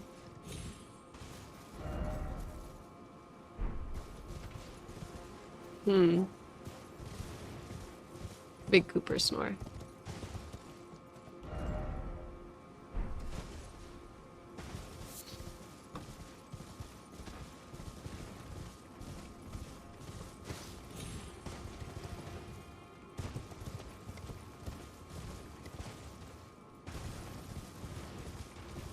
Oh no, I want to try the scorpion soup too.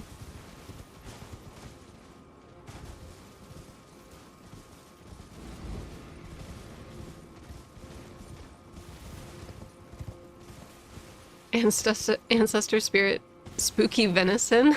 It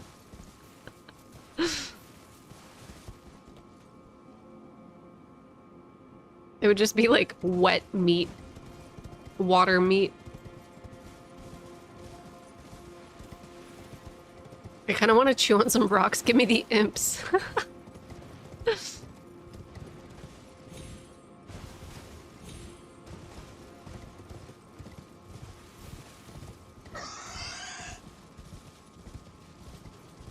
Don't eat sea creatures, they should be eating us. I mean, they'll get their turn.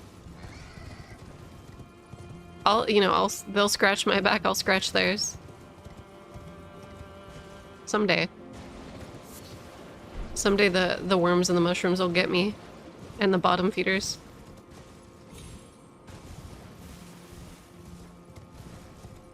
But for now, while I'm alive, I'll be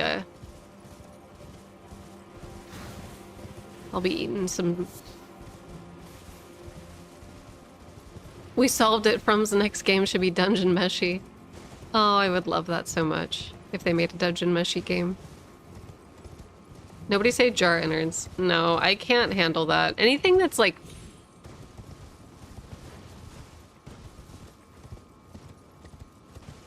Anything that's like wet.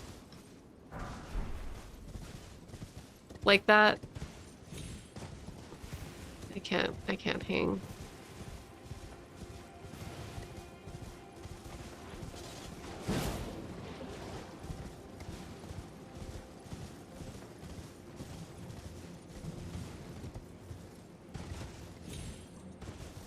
What if jar soup dumplings?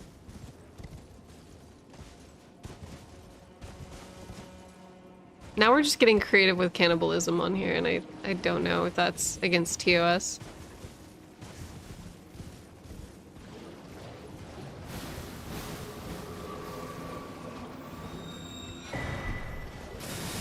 Whoa, whoa, whoa, whoa.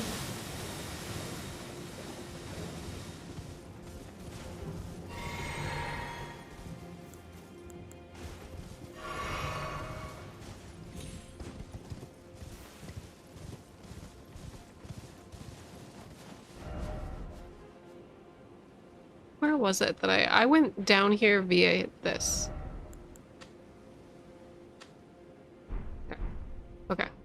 And then I'm gonna get... Do I have Moog's? Do I have any of the shackles, actually? It's a good question to myself. I don't even think I have... Oh, I do. I have both. Okay.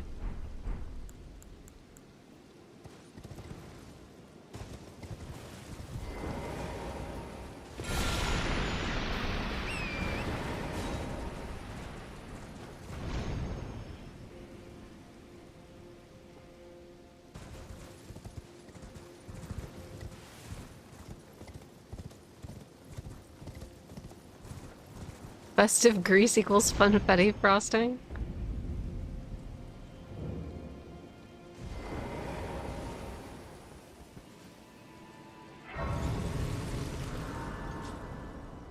Isn't there an exalted flesh item? Yeah.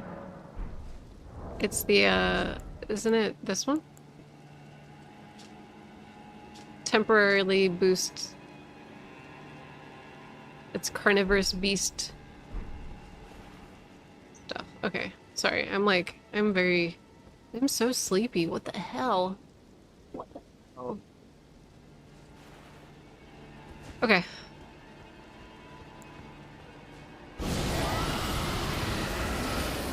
I love how useful this shackle is. I know, right?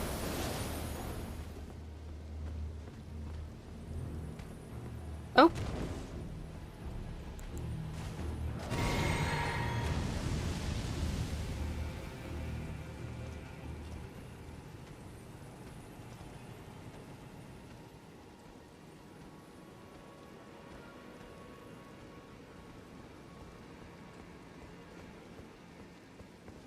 Sekiro just gets to eat candy and rice all day. It's true, he does. He does.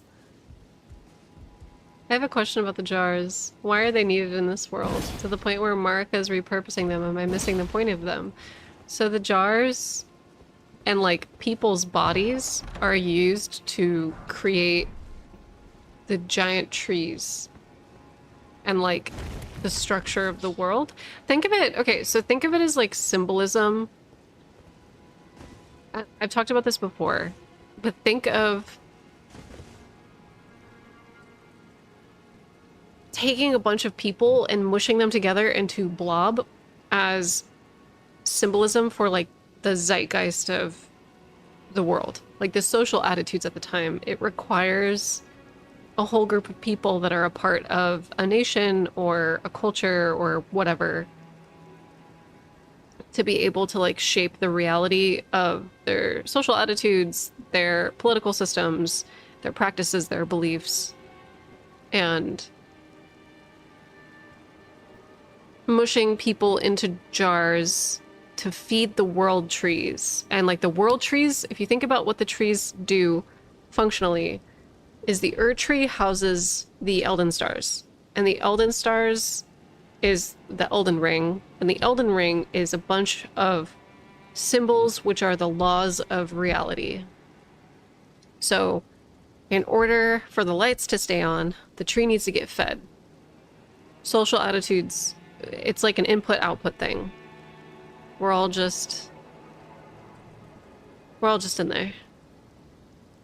Yeah, I've beaten the game. I've beaten the game. This is our second time through.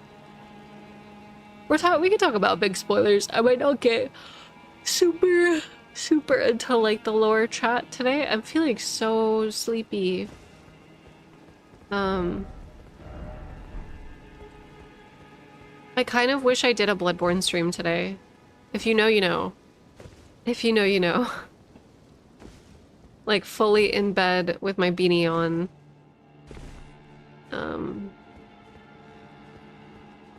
In her St. Trina era, yeah. Feeling fatigued, feeling weak. TLDR, plant seed fertilizer, yes.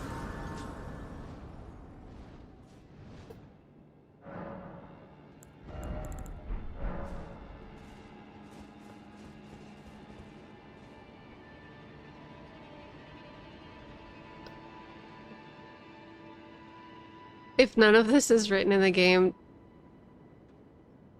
joke's on you, it is written in the game. People just forget that NPC dialogue exists. Literally, the first motherfucker, the first ghost NPC that you meet in the catacombs, in Limgrave, talks about Erdtree burials. Warrior jars talk about how they have people inside of them. Peoples feed the trees. The warrior jars they're put at the base of the trees.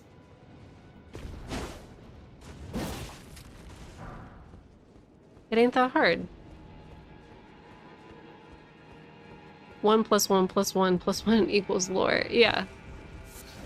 It ain't that hard.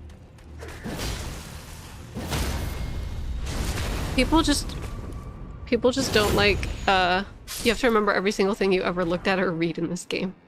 I was being sarcastic. I know, I'm not coming at you at all. I'm just saying, because we get a lot of that. That it's just like, it's not even that deep. Like, it's not... Do you guys know what I mean? The math is in fact mathing. Like...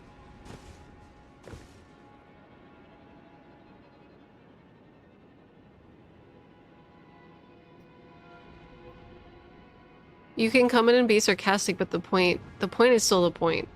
The point is that there are people in the community that, like, do not math. You know? Yeah.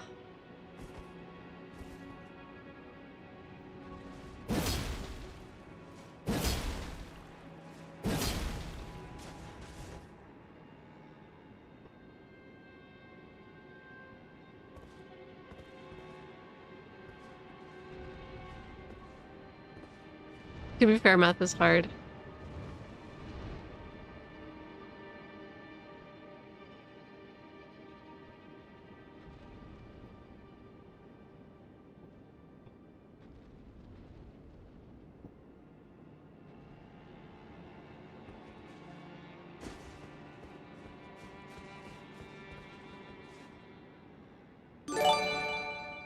Trash Troll gifted 5 subs to viewers. Yes. I know, but it... Sleep Woman, I know. But you can't expect a streamer... You can't expect a streamer to pick up on sarcasm, and so just the point is the point.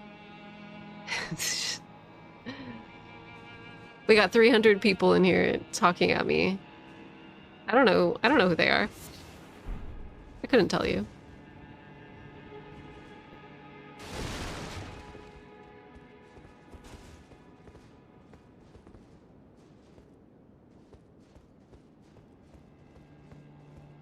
Have a nice cozy stream. Thank you. I'm doing my best. Oh shit.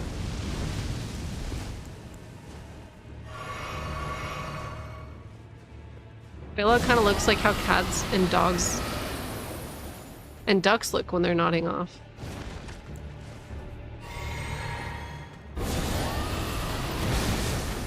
No, it's never gonna happen. It's never gonna happen.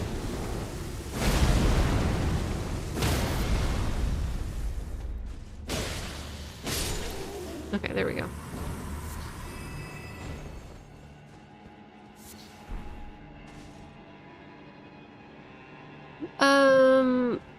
I mean, you saw people who think the game doesn't have a story or thinks it means something completely different. Media literacy is not doing well. Yeah. I think something else that I see a lot in the community is that people will have an interest or like a fixation and will see it in the game.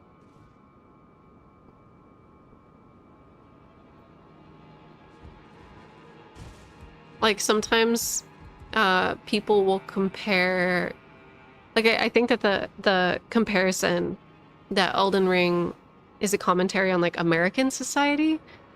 Do you know what I mean? I think I think that there are times where there is, yeah, there's confirmation bias for sure. For sure. But I think that Miyazaki is like pretty good about being very explicit about like which cultures and communities and politicians and philosophers he's referencing. Yeah, I've seen some weird misogynist takes on the lore. Yeah.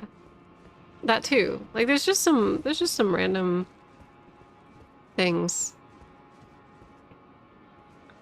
Yeah, somebody said I don't see... Wait, where was it? I disagree that they were made with the intent of fertilizing the trees. This was only done out of desperation. Though the jars were brought to life by human flesh and blood, they're all rather kindly folk. Perhaps they were made to be better than their innards. Yeah. Yes. But that doesn't that doesn't get rid of the fact that, like, at one point, because the conversation that we were having is that Queen Marika had to repurpose the jar practice to keep the Erd Tree alive. And so at one point she revived a practice that was harmful to her, but she revived it under different circumstances. So we're seeing this transition,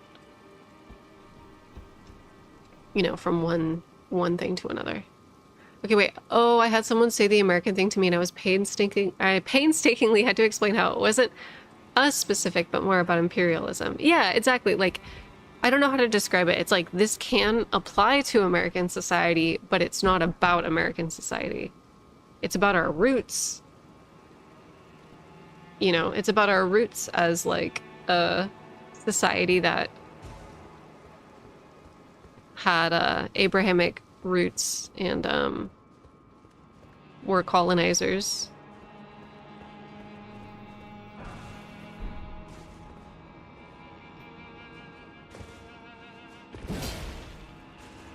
Before jars, it was Erd Tree burials that sustained the tree. Yeah.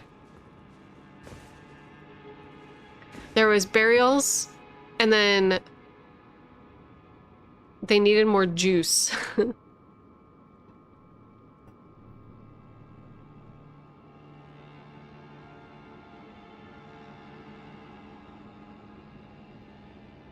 I haven't seen the Elden Ring is an American allegory one yet. Oh man, it's crazy. People are like, Marika's name sounds like America, and that's intentional.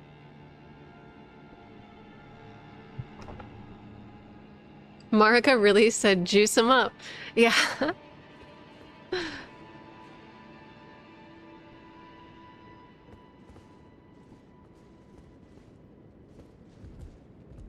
Eagle is a bird equals Americans popping the fuck off. Yeah. Well, also too, I made like a whole video because I was hit with whiplash so hard about, so there was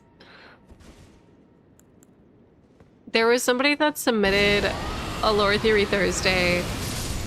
Oh, like, this was back in like the game's infancy, but they made a submission that was like, hey, I think that like Marika is supposed to be like America, and I think, you know, it's getting into a commentary about like laborers, which is true. There are elements of, you know, the working class supporting these like godlike figures. That is true. That is in the game series. So I understand, but that's also like the nature of a lordship. With kings and queens, that is the nature of a lordship, is that there is serfdom.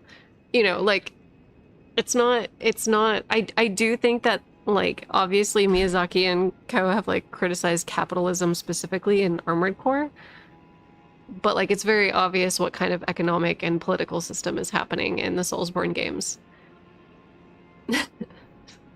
You know, so it's hard because, you know, Miyazaki is commenting on more than just one culture. He's commenting on Japanese culture and American culture and Armored Core, and then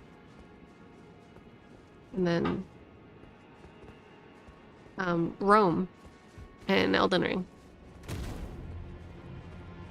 Oh.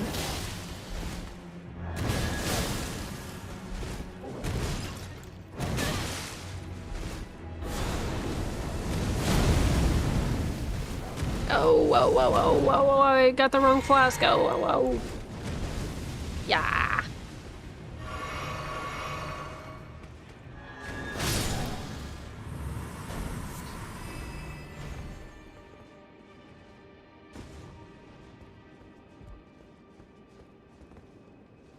Yeah, Soulsborne seems to be focused on the broader aspects of humanity itself, its flaws and its virtues alike. Yeah, I do think that political systems are a part of it, and I think that spirituality is a part of it, but I do think it is broad strokes. And I do think that, like, there are references to communism specifically, like I said before, specifically in Armored Core. Specifically, Armored Core makes really intense statements about both communism and capitalism, and also environmental degradation and resource wars.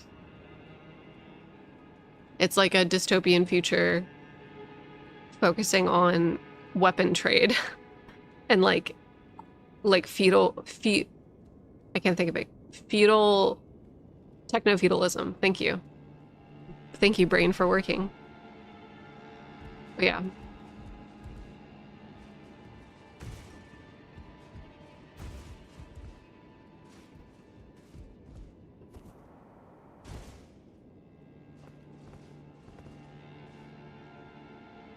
Ten out of 10 would click the "Are the lands between the USA" thumbnail.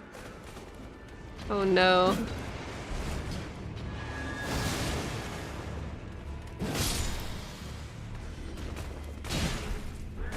Oh shit, I'm like spacing out. I'm looking at chat.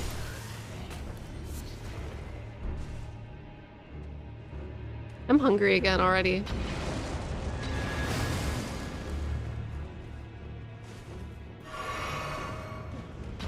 Torrent is Jeb Bush. What?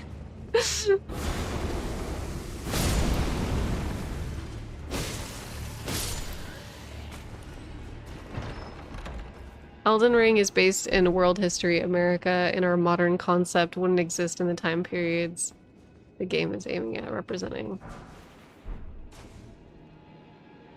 Yeah, exactly. Yeah.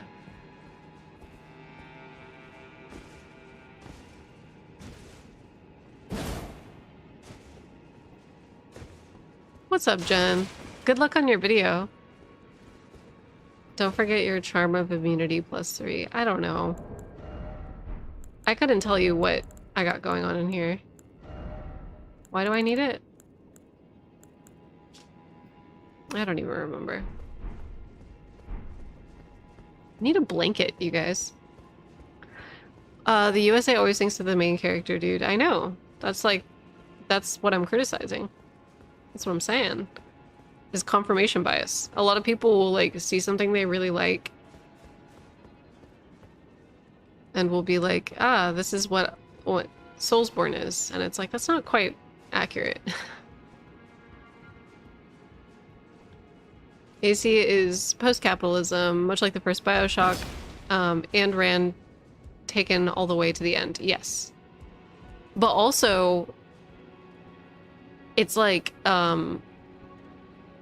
rapid speed, accelerated because of resource wars and like the planet the planet dying. I was gonna say you need a blankie for ultimate sleepy time. Yes, it's turbo capitalism. Yes. It's like the 360 no scope. That streamer girl. Who's that streamer girl that we always quote? The planet is dying, the animals are leaving. It's like that. I don't know if you remember me asking you, but I think I have an answer to what Marika reached into the DLC.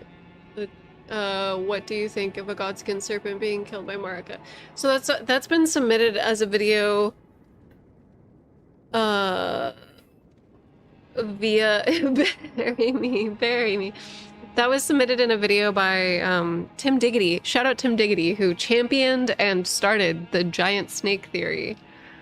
They were the giant snake theory person. They were making that video before the DLC even came out.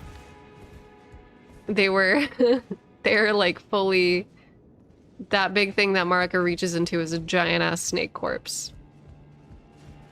So shout out Tim Diggity for your submission and for your video, because you're a hero.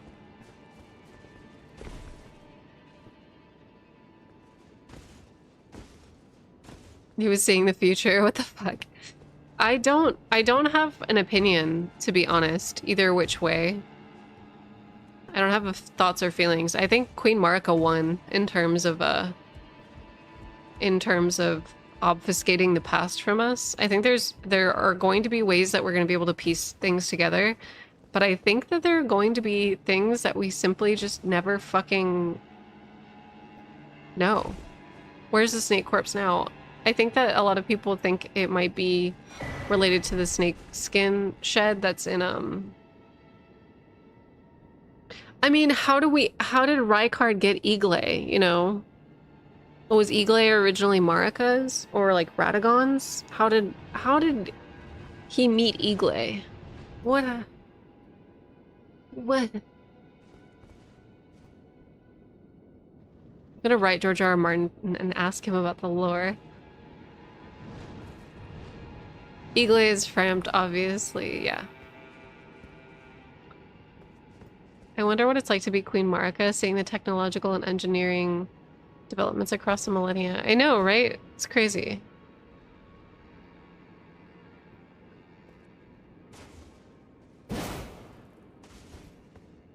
I know what the Abyssal Serpent is. In like the context of like what it represents and where it came from mythologically. Like, I get it. I get it. I get it. I get what you're cooking. Yeomangander. I get it. Yeomangander. I get it. We know. And like the abyss is like the same as the formless abyss. Oh, please, please, please, please. Please let me live. Please let me live one time.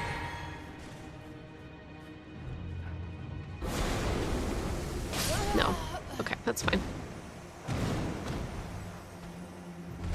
It's the world worm.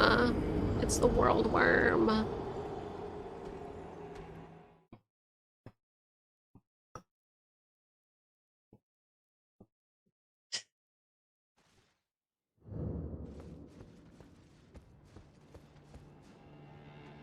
Oh. Okay.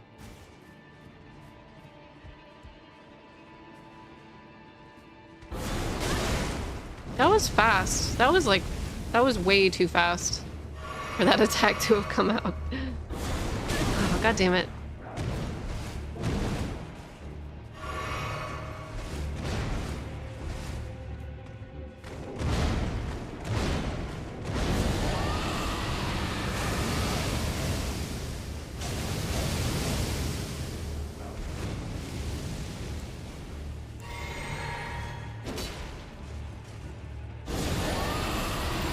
I wish there was a dragon incantation that came out faster.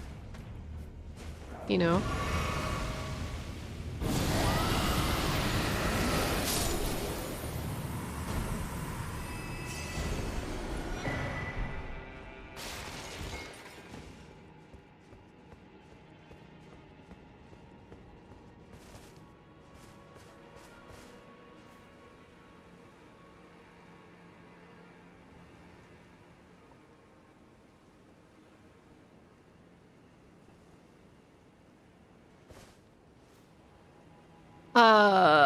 Grail's Roar and Placidus X are both pretty fast. Oh, okay.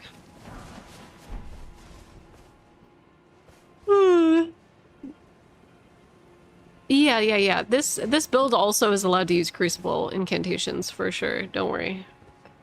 She's like a Crucible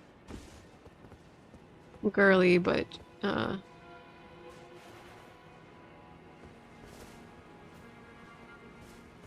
whatever. Whatever.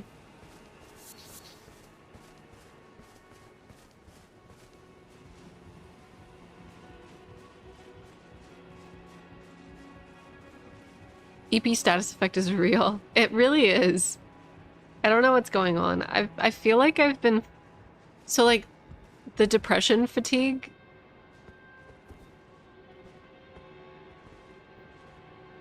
Depression fatigue is crazy.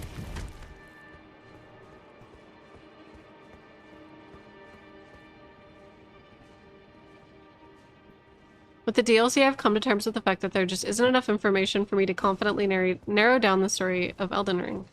Yeah, because I don't think that was the point. I don't think that was the point. I think it is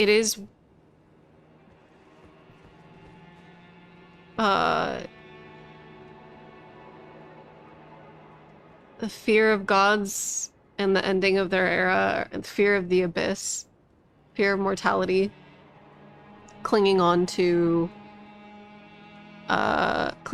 things, suffering begets suffering, trauma begets trauma. Yeah. That's what it's about. On the bright side, nothing can disprove my fanfic. Yeah, I think that that's like the cool part of it too, is that given how loose some of the lore is, you really can write your own shit. It's the Gwyn type beat. It's absolutely the Gwyn type beat for sure. Mesmer's the dark soul. Everybody's scared of the abyssal serpents and the end of the era of gods. The abyss is like associated with the dark cosmic nature of space. Oh, I forgot about this man. We fully cheesed this man last time. Do you guys remember that?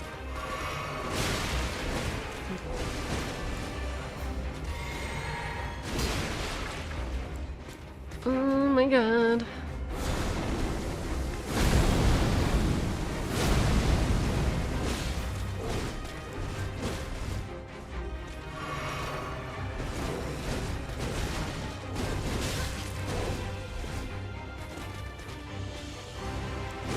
Oh, that's not the door.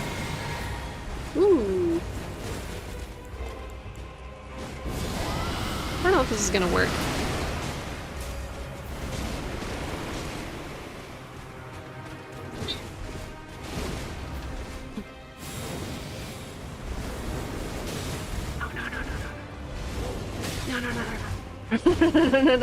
No.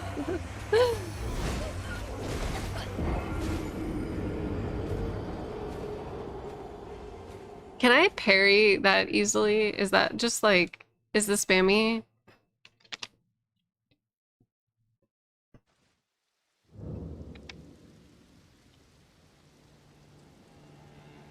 Okay, wait, so Kitetails argues that Marika was melted with a lot of beings, including a powerful snake, horn-scent warriors, rot, and in order to mimic the Crucible and created a god from the ground up. She was working for the horn-scent until she uncovers her origins, much like Sephiroth later. She casted away those aspects that were melted within her one by one, having children being born with them. I don't know if I agree with that. Because the outer god of Rot's body part is in the Ul Palace ruins, that wouldn't be the equivalent of her casting away that part of herself via Melania.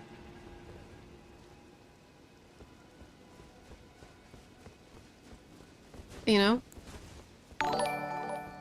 Also, hey Fluffy! Thank you for the subscription. Okay, wait, let me see. It sort of ignores outer god and god relationship. Oh.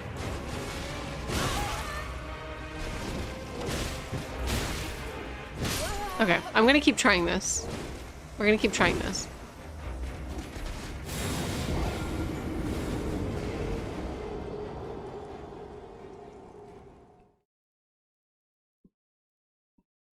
If you spam parry, someday you'll do it. Okay.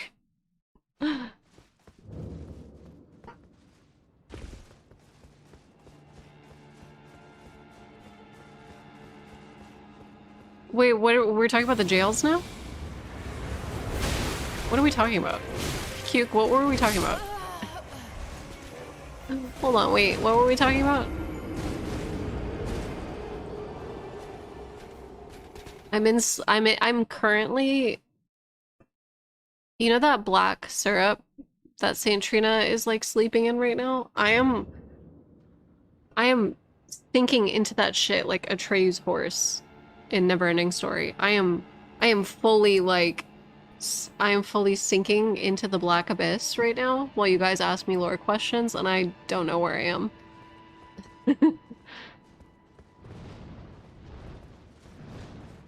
LMAO Atreyu, no. You mentioned the rot was sealed in the AD ruins? What do you mean?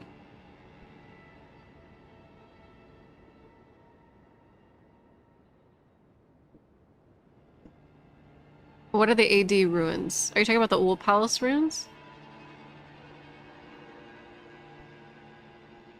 So, like, the ancient dynasty. Yeah. Okay. Yeah, that isn't... I mean, do you think that the God of Rot was just sealed down there? Or do you think that... Because the way that I always interpreted it is that the ancient dynasty was chilling with the God of Rot, but then when the Nox and like the Newman moved downstairs and the Nox set up camp, that they then were the ones who sealed away the God of Rot. So it's a different group of people in a different time period that were responsible for it, because it's... Hold on, let me explain.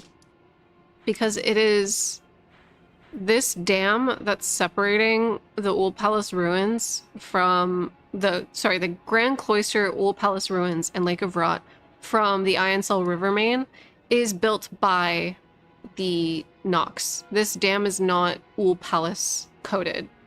This dam is Nox coded. So it's like a different time period.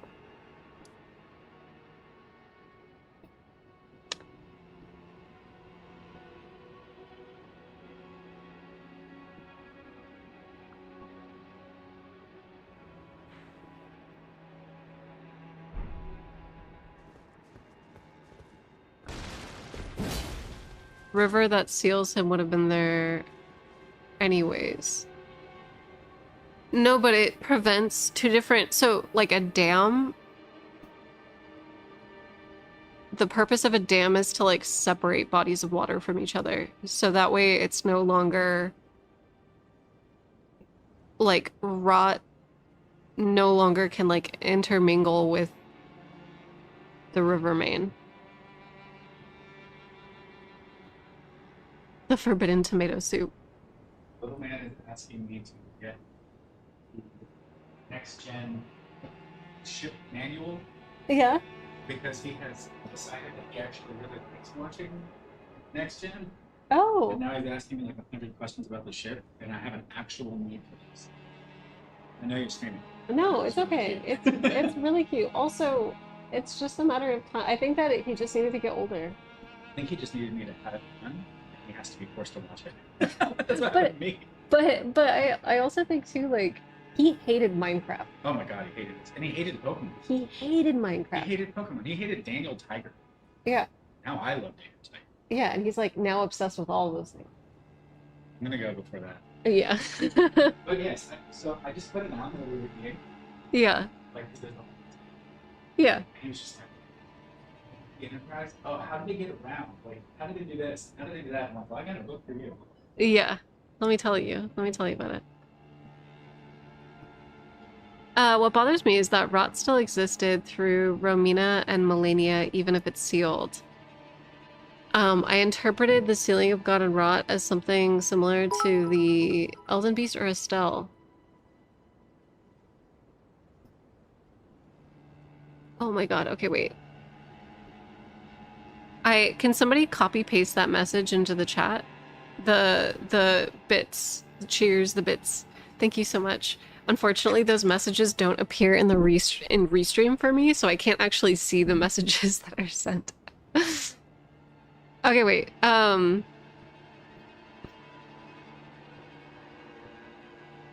So Cosmos, we're talking about the flowing river. The ferry aids the swordsman, right? The ferry is the flowing water, and the swordsman would be the dam. That is my personal like interpretation of it, because it's the flowing blue swordsman. The fairy, the name Ionsel and Shiofra are like little delicate fairies of nature that need to be protected, and then the swordsman would be the aqueducts, the structure, the restream, please. Okay, so do you think it was possible that Marika was created by the Horn Set in their desire to create an alchemical saint and was blended herself, and that's where she was conjoined, or is that theory too outlandish? It's weird because, like, Mikola was just conjoined to Saint Trina from birth, and it doesn't seem like there was any kind of pot shenanigans or like grafting shenanigans going on with Mikola. I personally think that people with shaman inheritance, it just strikes me as like, I don't know. Silly Quaylog, a dam can't be used as a sword. Silly Cosmos doesn't understand symbolism. It's symbolic. It's like even it's even like a curved shape too. But I think it's weird that the rivers themselves are like the fairy names, and then the thing that has sealed away rot. Like, I think that there are multiple things happening at the same time. I think there was an actual god of rot, and it was a big-ass scorpion, right?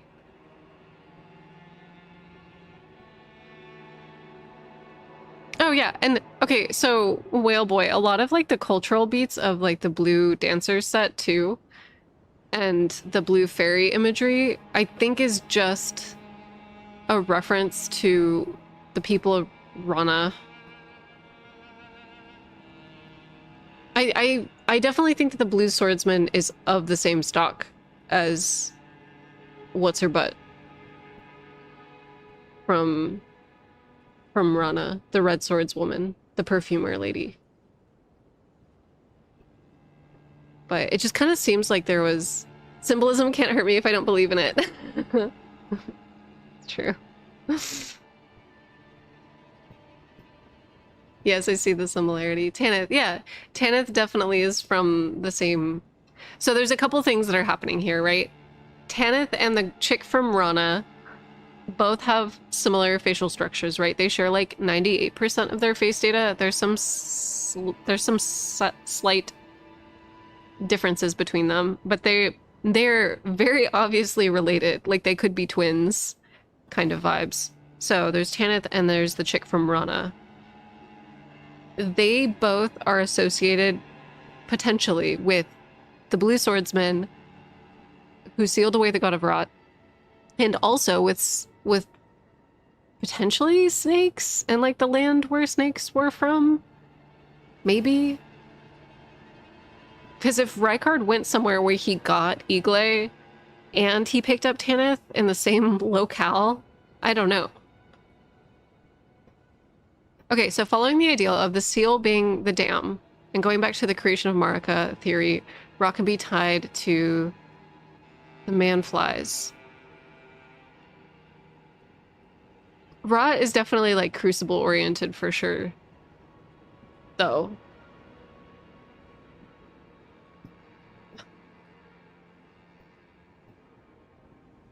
Like the ailing, the flies are definitely like, they have like a fungal infection.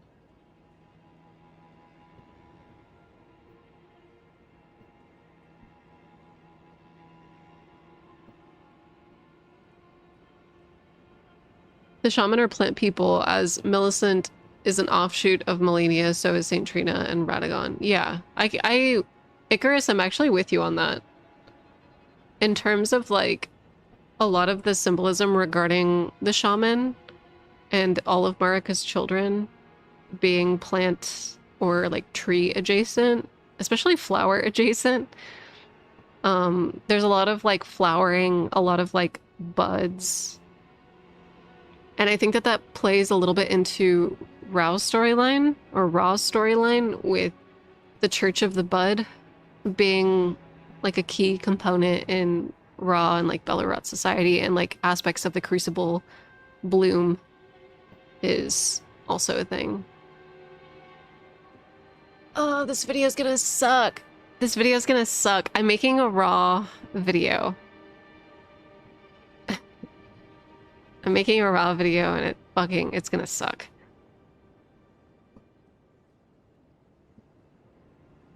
Poison, decay, and rebirth. Yes. Yes. Yeah, all of the Miranda flowers. Oh my god, can we talk about the Miranda idol? Can we talk about the Miranda idol? Okay, wait, hold up. I'm sorry, this is turning into lore theory Thursday. Okay, hold on. Let me turn up some things. Okay, so Miranda. I want to talk about this. So, me and Loki talked about the Miranda's prayer item that was cut a while ago, and Loki is of the mindset that they think that Miranda may be one of the blossoms or like offshoot children of Melania, like Millicent and all of them. I don't think that's the case. And I definitely think that there is a lot of evidence that this could have been potentially what Raw was gonna be centered around. Hold on.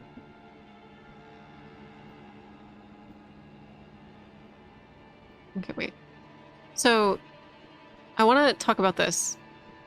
I didn't realize, because I wasn't paying attention when I looked at this image, I just saw like a red idol, but if you actually look at the sides here, there's obviously some kind of scarlet rot that is on top of this idol, right?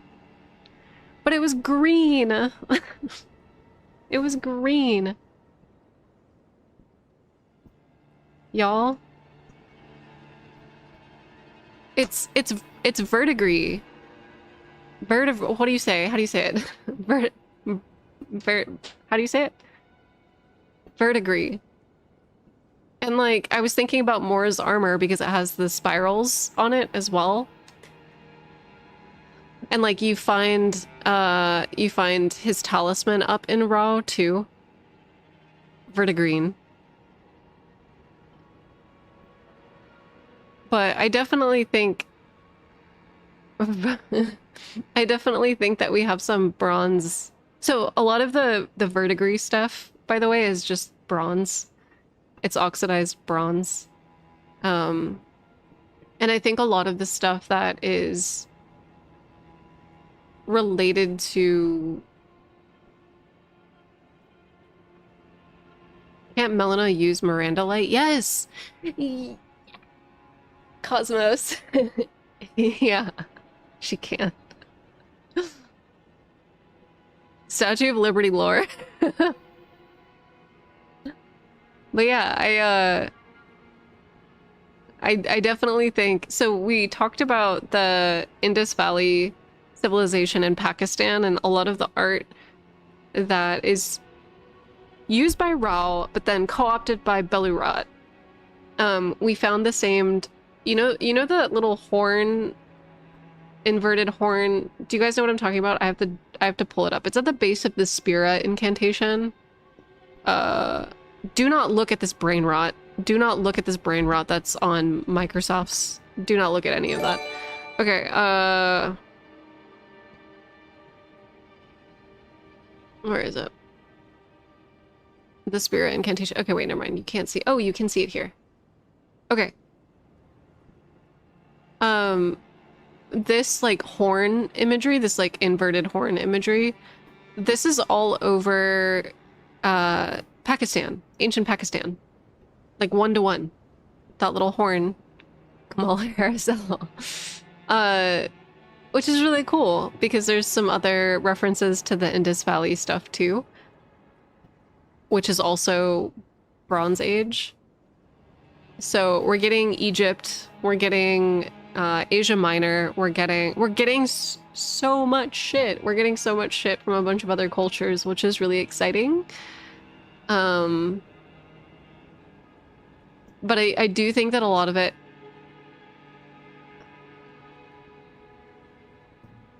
Oh, that horn also looks like the icon that appears after Mikla's grab. Yes, Mikla has like an inverted version of it. And it's like more decorative and it looks like Mikla's crown. Mikla has just repurposed old traditional imagery into his own aesthetics. But yeah. It's great. I don't know. I'm excited. It's cool storytelling. Pakistan is not in the USA though. God damn it. Foiled again. Okay, look, I did a small animation of your character from your Dark Souls playthrough. Or wait, from your first DLC playthrough with the pinecone armor and the bear arms. I would love for you to see it. Can I tag you on Instagram? Please do, hungry, hungry boy. Oh my god. That sounds so cute. Please do. Let me know. Post in the chat when you do it. Okay, so another thing too. I definitely think that healed and salsa, spicy is salsa verde, preserving shit in the specimen chambers, 100%. Okay, wait, look at this incantation. It's written on birch bark, the secret rite. Yes, okay, Jello does. I actually was gonna say this. So part of my Raw script is that the city of Raw was, so it goes, Raw existed, Bellerot exists, Bellerot studies Raw and writes down all of this like ancient knowledge of antiquity on stone tablets and birch scrolls. Gets stored, Bellerot gets overtaken, that information then gets taken into the Shadow Keep, is stored in the specimen storehouse. From there, Marika takes it, puts it in her bedroom. So we're having this knowledge from Raw that is being taken between like 3 different kingdoms. So it's crazy. It's crazy. He learned it from mom. Yeah, like there's so much. Yeah, belly rot, rawr, salsa verde, America. But yeah, so like the divine. That's very Charlemagne of you, Marika. It's the British Museum. Yeah. They were robbed. God damn it. Also, I'm gonna come back and fight this boss later. I simply just do not think... So I've fought him illegitimately before. This man, I have cheesed the fuck out of. I want to fight this man legitimately, but I want to do it when I'm a full-grown boy. I want to do it when I'm a real boy. Who is the Statue of Liberty? But yeah, my Raw video is going to be tackling pretty much all of that. I was literally talking to Brie about the specimen room as the British Museum. Yes, it is.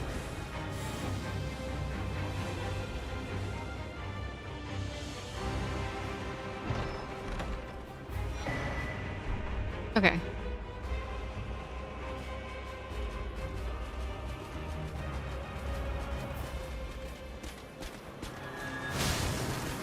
Oh my god.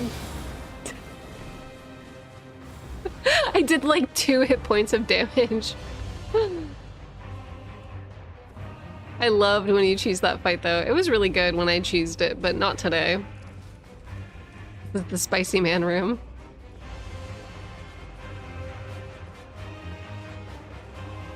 He falls to his death. What do you think about the giant in the specimen store? I definitely think that there was an era of titans, which we've seen in Caelid. We know that there are big boys. We know that there have always been big boys. There have always been giants. But it definitely seems like it goes dragon era, and then the giants come in and the giants push the dragons off of the mountaintops. So then it's the era of the giants. And then from there, it is the era of the Hornsent and the Newman. Or like the shaman, or whatever you want to call them. The humans. And then, I think the one thing that makes me mad... So I feel like I have a pretty good understanding of most of the guys, you know? I have a pretty good understanding of like the vague series of events, but the thing that makes me irrationally angry are the Alabaster Lords. The Elden John statues were life size.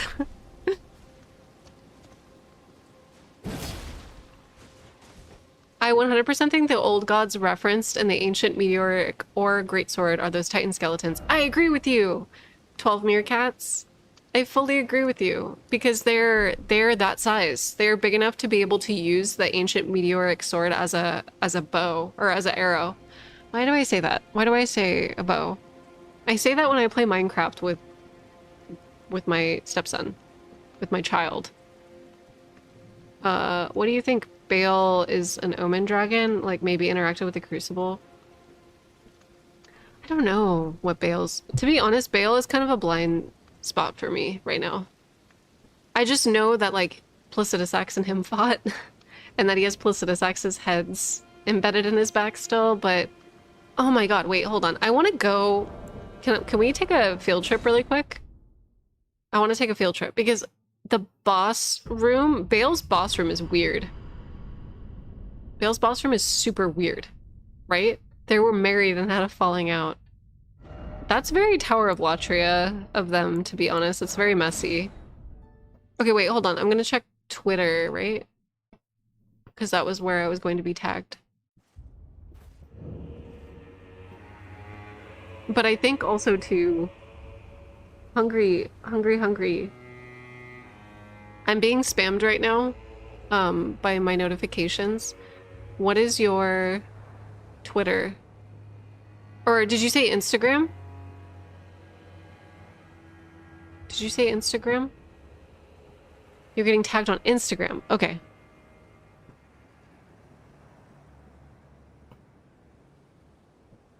My Instagram is for my personal account, but I... Sorry, hold on. My... Oh, yes! I saw your DM, Jean. I'm 100% down to talk. I need to check my schedule to see if I'm free tomorrow. To be able to talk tomorrow. Sorry. My partner just sent me this. Wait. Wrong camera. That's all. That's all.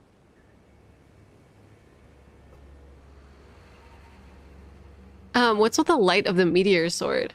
It's not purple gravity. Yeah, I know. It's like, I definitely think that it's intended to be light and dark. There's definitely, in the DLC, thematically, there's a whole...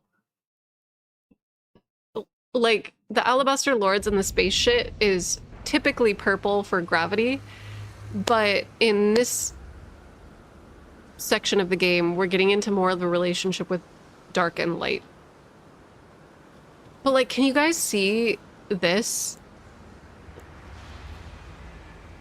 Like, see these columns that are kind of neatly in this arena?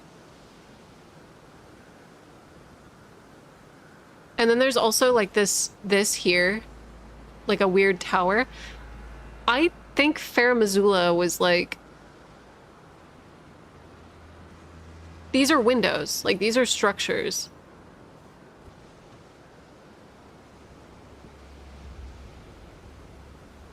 Like I think Fair Missoula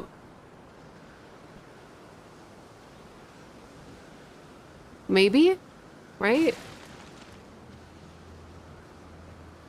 It's the same color as the lights of the Divine Towers. Oh, yeah. We're talking about the meteor. Yes! Placidus X pieced out post haste. And, like, there's a big storm happening up here. Like, I kind of... Look at this big-ass crater.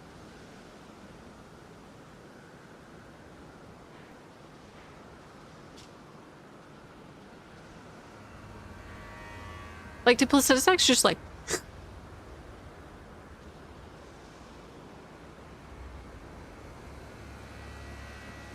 Like, what the fuck? If we assume Farum was connected through Caelid via the Farum Great Bridge and look up from where the volcano lines up.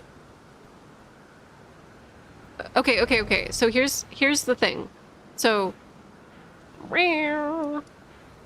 if the map lines up to where the jagged peak would be around here roughly in this area, because Grail is over here, but also if we read the southern Caelid lore, the map fragment, it talks about how the dragons actually used to live all the way from Dragonbarrow all the way south. Like, the dragons were native to these Southlands too. So it's not just Dragonbarrow, it's like all of Caelid used to be the realm of dragons. So it could be that Jagged Peak was like pretty much fucking anywhere near here, like. But we know that this bridge is called the Farum Great Bridge. Do I not even have that? I think on this character I don't even have. Let's go get it.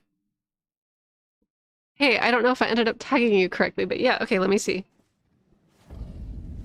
The account on I don't know if you did. What's your Instagram? Is it just Hungry Boy?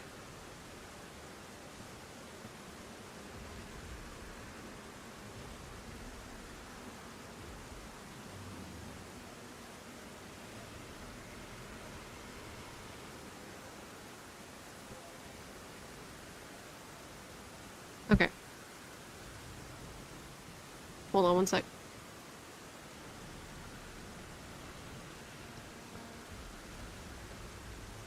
Oh my fucking god! Ah!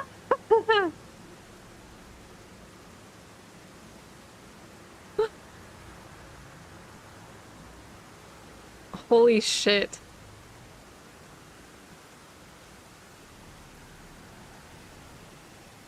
This is the best thing that's ever happened to me in my entire life. I just want to let you know that.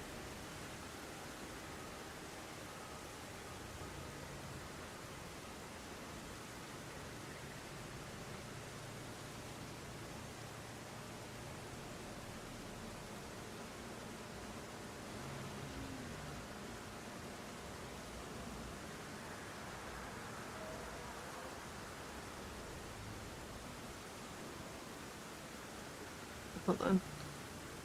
I'm sharing it to my Instagram, but it's gonna be really funny. Miguel, so like, nobody follows my Instagram account. Like, there's a few of you out in there's a few of you out in the internet space that follow me on Instagram, but for the most part, my Instagram is like for friends and family. I don't really post video game updates on there.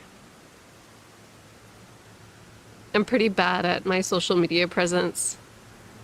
So I'm gonna repost this right now. Do you have a Twitter by any chance, or do you just have a, This is so cute. Hold on. Oh, Lamley sent me something too. Wait, where did you send it to me? Okay, wait. Hold up. I want to show you guys this, because this is really important.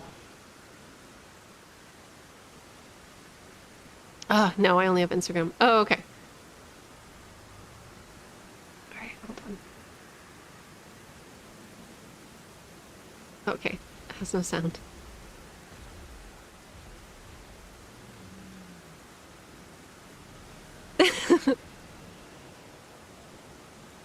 It's so good. It's so good. On Insta, I don't have Twitter. Okay, wait, hold on, let me check. Sorry, I guess I'm going through all of my fan mail.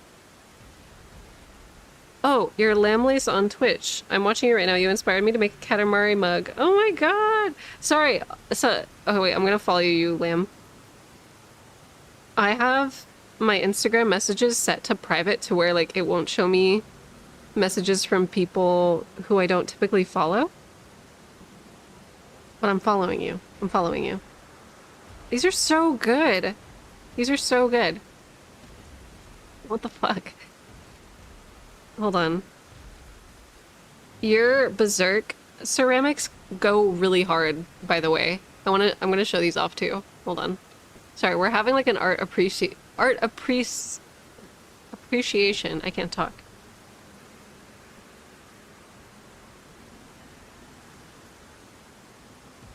Okay. Oh, it says I have to log in. Fucking what? Can I just do this? Oh, I totally didn't spell that right. Wait. Ceramics. Okay, there we go. I can spell. Look at these. What the fuck? Oh, it's not letting me see all. Whatever. Like, are you kidding? Ah! I don't want to log in on my computer, but check out Lamb Ceramics too, everybody. It's sensational, phenomenal, beautiful.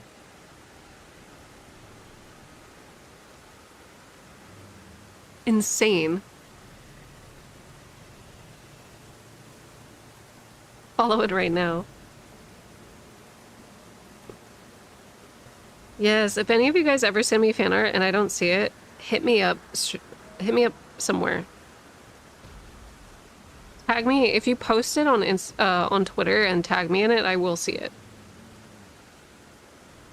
I'm trying to figure out a way to get the Instagram post. Can I share that to Twitter? Because that's insane. Can I link this?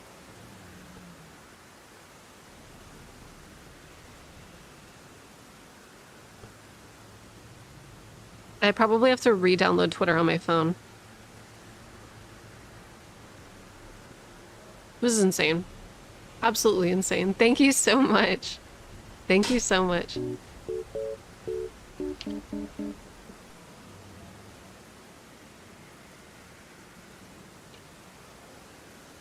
Oh my god. You guys are the best. Legit, you guys are the best. Okay, let's get back to what we were talking about.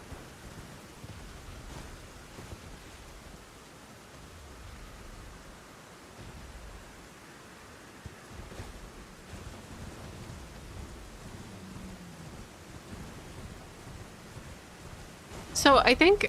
Oh my god. Rude.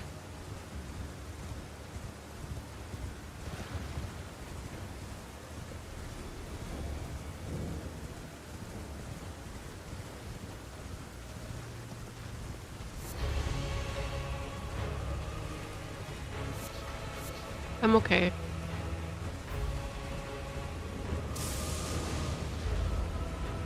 Wait, did I pass it?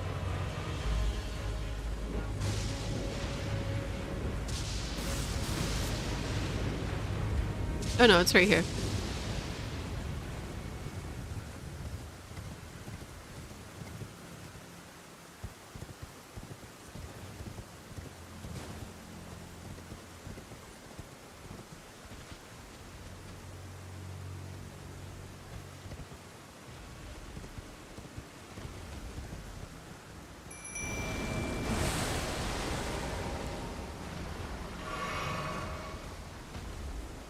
Alright, it's burpo time. It's burpo time, y'all. Let's get it.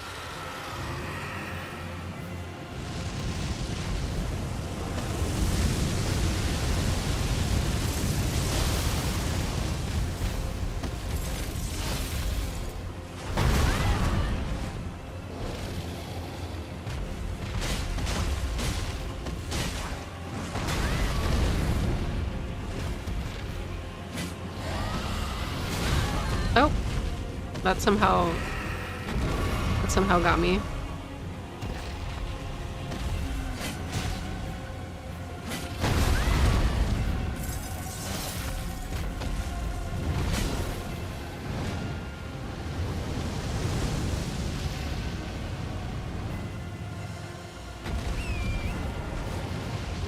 Burpo's big day.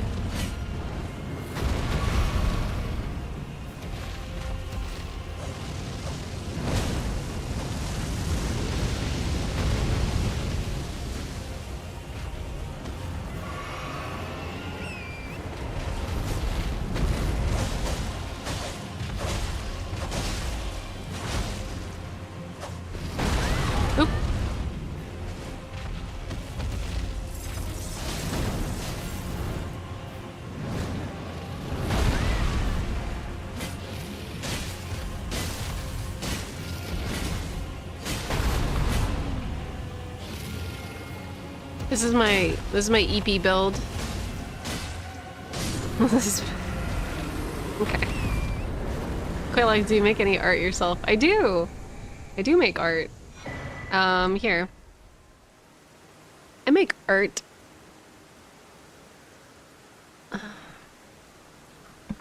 It's like difficult for me to show, I feel like right now. Because it's not really stored anywhere cohesive. This is a drawing that I did, the beholder on the left. And then I also did this doll. This is like a work in progress. Hold on, let me see if there's any on my Twitter that I can actually show. Oh.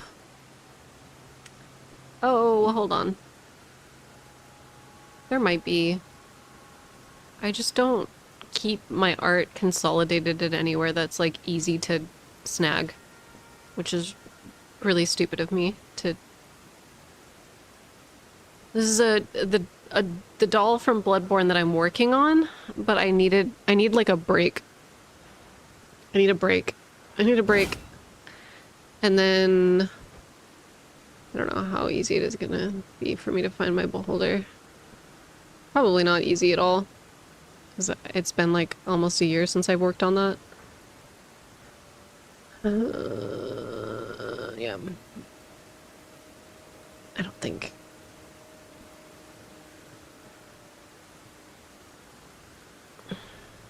Yeah, here we go. There's Doodle. Drawing. But we used to do art streams occasionally. Ow.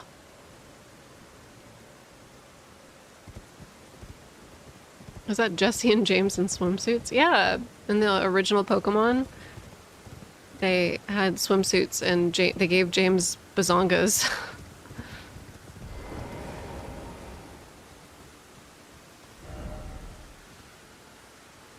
Wait, you passed up a colored version of the doll drawing? Go back?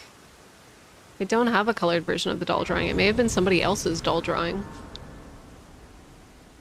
Is there another doll drawing that I maybe retweeted? Oh, you know what? There was another doll drawing that I did, but I gave up on it. And then I redid it. I'm not seeing it. Oh, this one. This wasn't like fully colored. This was just me like putting colors underneath the line layer. But yeah, here. This was from the actual Pokemon anime. That was official.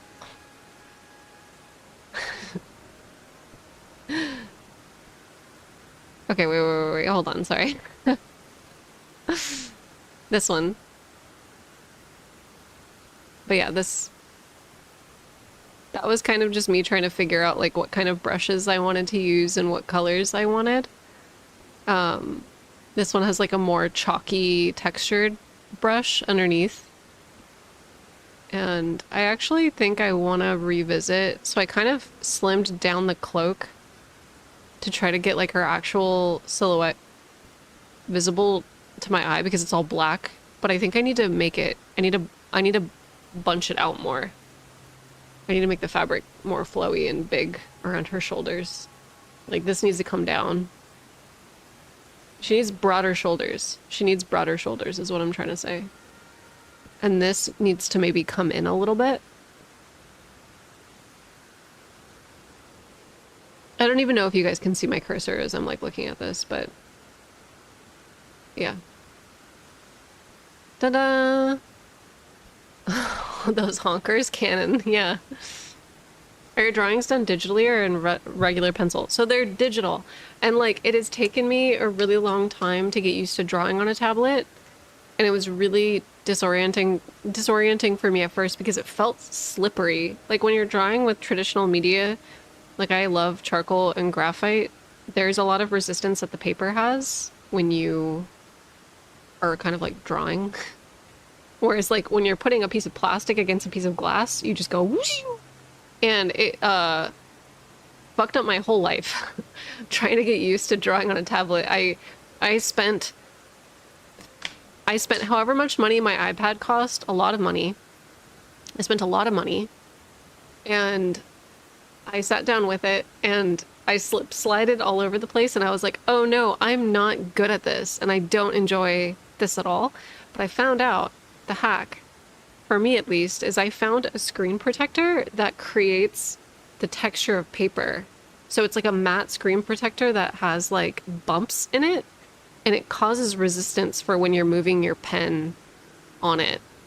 Yes, yes, the screen cover hack is so real and it's so useful and I love it. It's so real. It's so real. It's changed. It was a game changer. And so as soon as I got one of those screen protectors, I started streaming, and we did a whole series of, let me see if I could find them. This is like old art.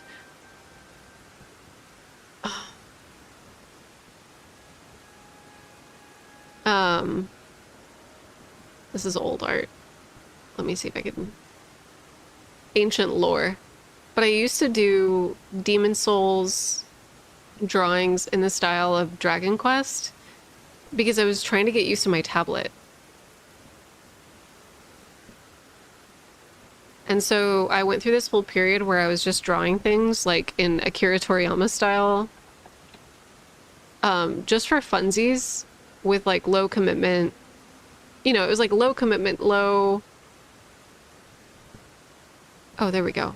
Actually, I have it. Okay. Can I go to my account? Yes, yes, yes. It's kind of like, I know a lot of artists, whenever they experience art block, they'll go through this period where they'll just draw Pokemon. Like, if you ever get stuck and get out of the swing of drawing, if you're like a hobbyist like me who doesn't draw professionally as a living, I do not draw professionally. It is not what I do for a living. But for those of us that are like amateurs, it can be hard to like maintain a consistent schedule when we do other things. Like, it's really easy for me to fall off. But there's some other thing. Oh, here's some. This is the Dirty Colossus from Demon Souls that I did. And then some of these pictures of Cooper are really good. Sorry, I'm just like going through my Instagram feed. This is a drawing for my friend Hazel that I did. And this was a commission.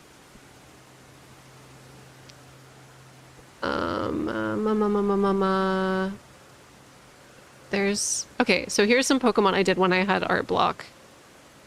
And then where are my Dragon Quest? Here's the Maneater from the Tower of Latria. And here's the old monk. I want to redo this and do Midra now. But I also had the Adjudicator, I had Phalanx, I had the Fool's Idol. This was the Fool's Idol one. Here's the Vanguard Demon and the Phalanx Demon. It would be really fun to like revisit a lot of these. But yeah. I don't know. I wanted to do Soulsborne bosses as Armor Core AC units. That would be amazing, Jen. That would be amazing. That would be amazing. I'd love to see it.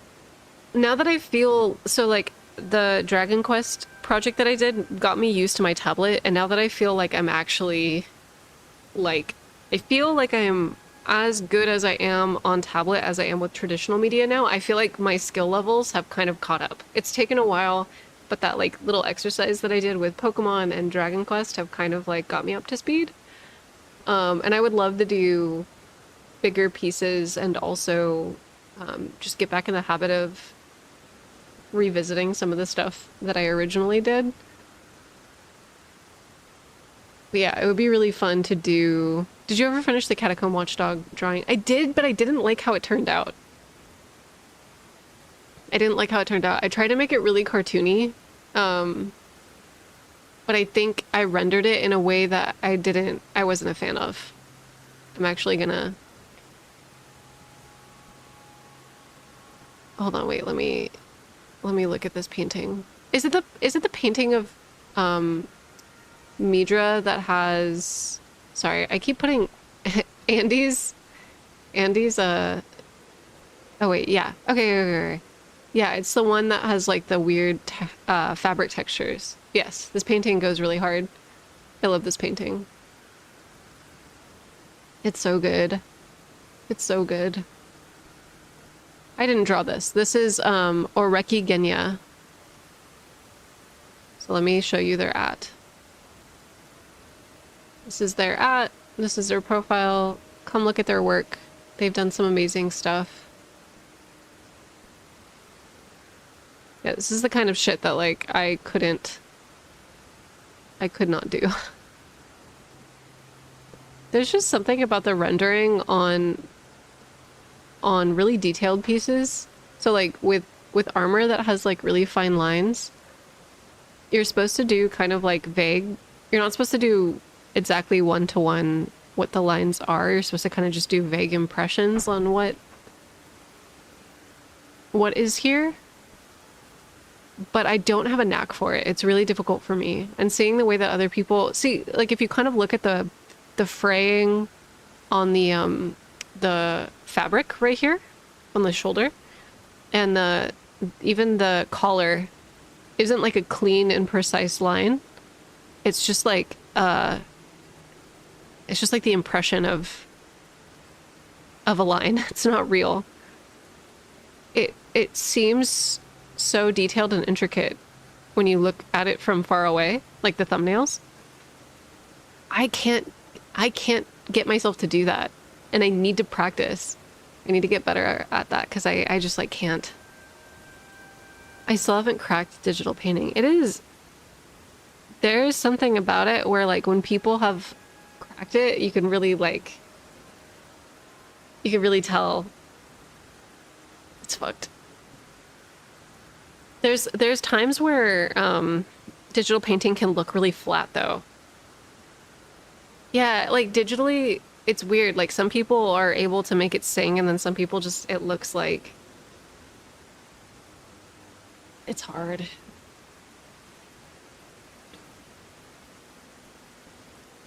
I also am I'm a painterly person too. Like line work is very hard for me. For those of you that paint with oils, you could probably relate to this, but you tackle darkest darks first, and then you tackle lightest lights, and then you hit up all the midtones. And you typically don't draw like an outline. Line work is not important until kind of later on. But I'm not used to doing line work unless I've set up the entire foundation of the thing that I'm working on, like where all the shadows are. I have to like paint things. There are people, like especially manga artists, who are able to do these like really intricate line work pieces first, and then they put like shading and color, and they can almost like premeditate where the shading is going to go. And my brain cannot comprehend that for some reason. Like I need to do the shading first in order to understand where the lines go. It's like I think inverted. I don't know if any of y'all are like that. Cross-hatching is really good exercise for that. Yeah, it's... Can I show the stream? The boy drew Starship. You made color in all the black. It's just like, That's okay. isn't it cute? It's so beautiful. Who We have wants to to hang hang it it up. up? Yeah, we have to hang it up. It's so cute. I have that frame. Yeah. Yeah, I'll frame. Somebody drew, well, when you come back. Okay, somebody drew fan art of my character. A Burpo? Hold on, let me show you. Oh, there's so much happiness. That's okay. Okay, wait. It's animated, nice. Yeah. Get that good old squiggle vision.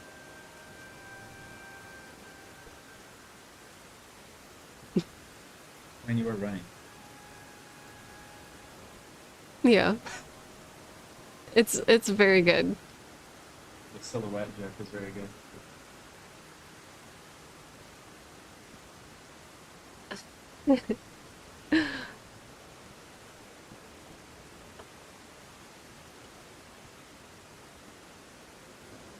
Are there other pictures in there? There's only one in there. There's only one. Oh, but you can. You can like store a bunch. Yeah. Let me see the one that's in there. Oh, it's just the flower one. Yeah. Mm-hmm. Alright. Let's keep going.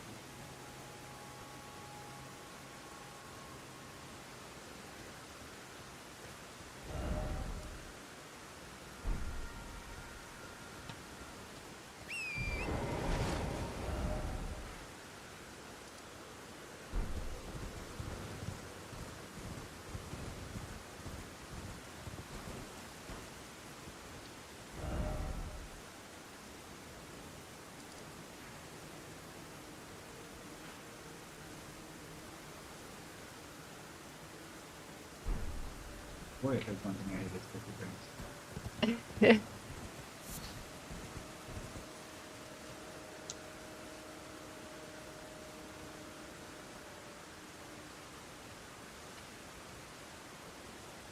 Yeah, especially the ones with these little tabs.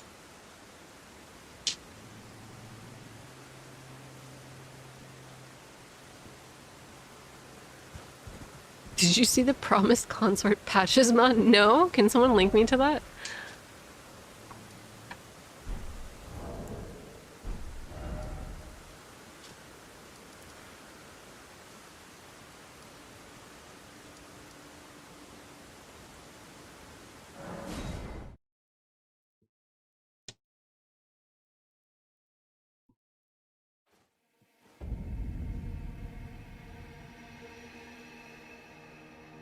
That's so cute. That's so cute. Oh my goodness.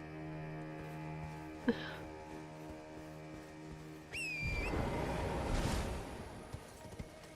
should go here. Yeah, I agree. I'm with it. I'm about it. There's a whole video? Wait, what?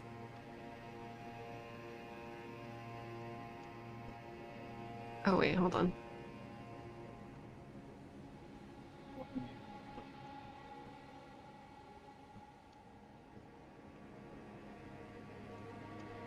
My loyal, Oh, oh. and champion.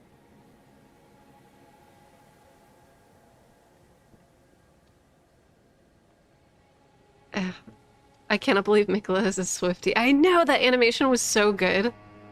That animation changed my life. Okay, wait, hold up.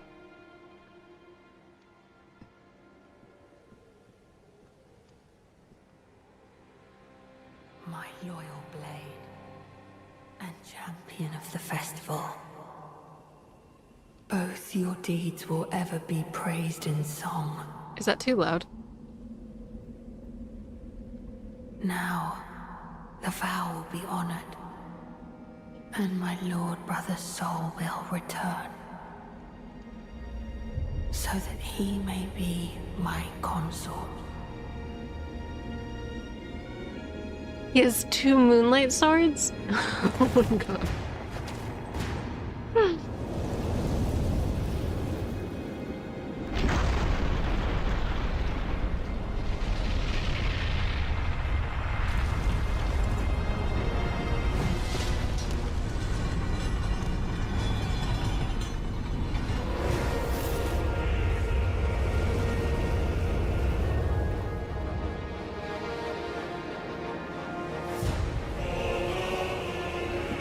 That's Chad Patches for sure. Look at that jawline.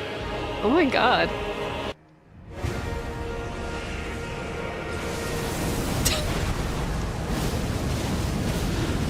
Okay, wait, hold up.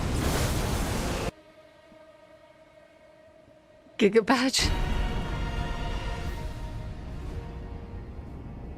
Wait, look at what he throws? Hold on, should I...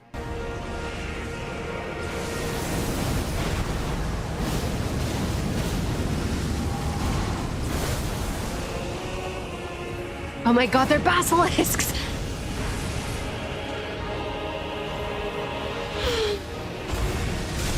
Oh my god. Okay.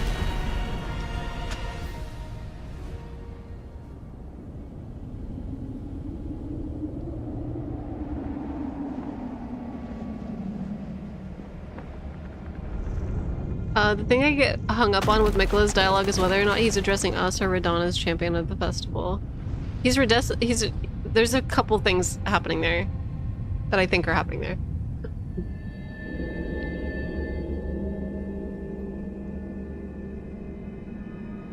Lord brother.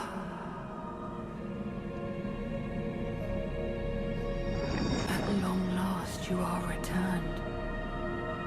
Oh wait, oh, that's why somebody said Miyazaki.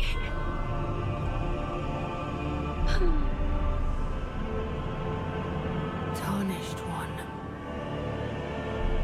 Aspiring lord of the old order.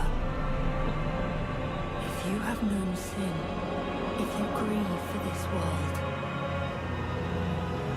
then yield the path forward to us.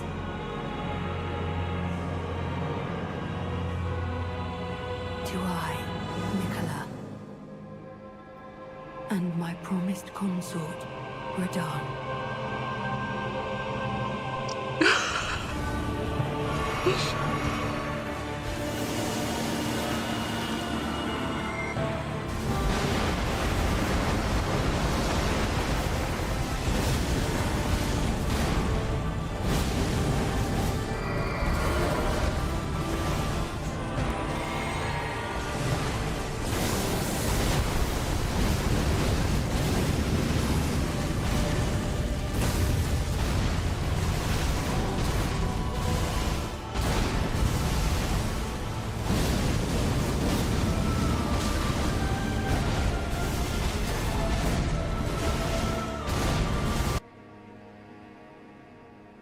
This is not the legs and khakis just dangling there.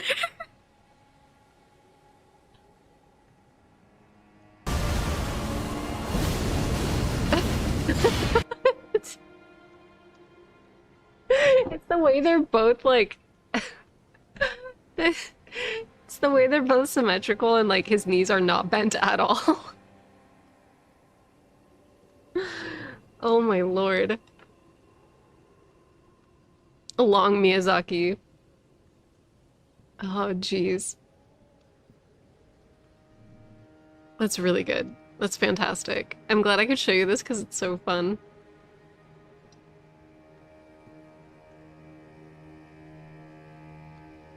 Michael Zaki. Oh. All right, y'all. I think it's time. I think it's time for me to call it for today. I'm so sleepy. What the fuck?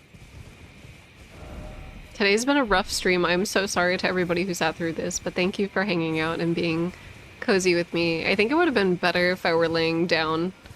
I feel like we have a lot of fun every time that I do a chaos stream, but it's hard because I can't stream when I'm streaming from the comfort of my PlayStation / on the couch. I can't stream onto YouTube, so it really does. Oh, well, it really does limit me. So apologies. I will let you guys know if we do Lore Theory Thursday tomorrow or Friday. I might try to take tomorrow to like actually record my video. I'm still trying to figure out if I'm going to be how I'm going to be doing it. Everything's a mess. Abandon YouTube. No. I love the Delirious Chaos streams. They're my favorite. Thank you. I'm glad you guys like them. It just sucks that I can't stream them onto YouTube. Like the Bloodborne. Next time I get sick, y'all know we're going to be streaming Bloodborne again. Y'all know we're going back to Yharnam with the Dayquil-Nyquil combination.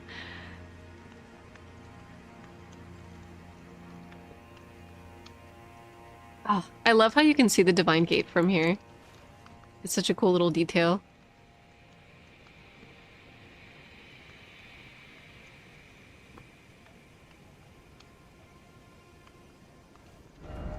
I wanna go to the Church of the Bud really quick. Please don't abandon YouTube. No, I won't. I would never abandon YouTube. There might just be some days where I stream where I won't be able to stream onto YouTube, but I promise I will not. I promise I'll not abandon YouTube.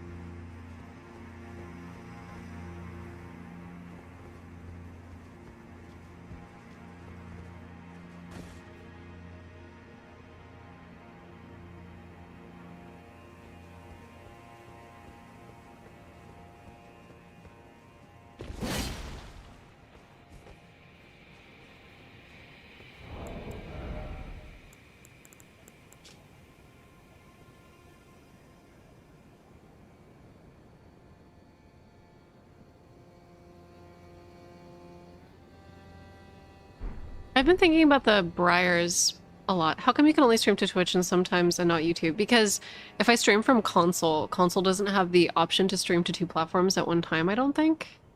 I think it's just streams to one. I can try. I can see if they updated, if PlayStation updated their menus at all. Oh man. All right. I'm currently trying to kill the furnace golem in raw and I'm too tired for this shit.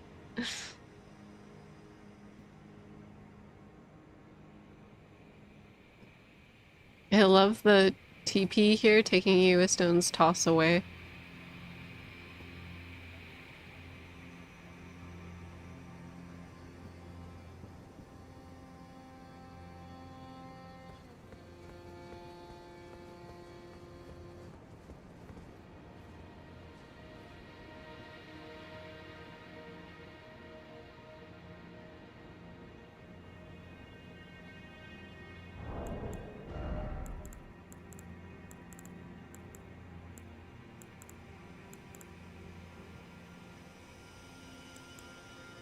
Well,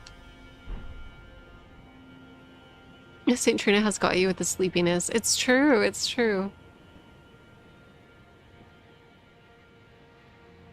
Tip for Faith Enjoyers is Ancient Dragon Lightning Strike kills Furnace Golems very quickly. Ooh, I'll have to try that out. But anyway, I'm gonna actually leave now. Thank you guys so much for hanging out today. I'm sorry today was so low energy and that I just needed to like get on and stream. I just needed to get on. Sorry the stream today was overwhelming. But thank you all for coming and hanging out regardless. Thank you. Thank you, Emily. I'll see y'all around. I missed the whole stream, but big love to you. Thank you.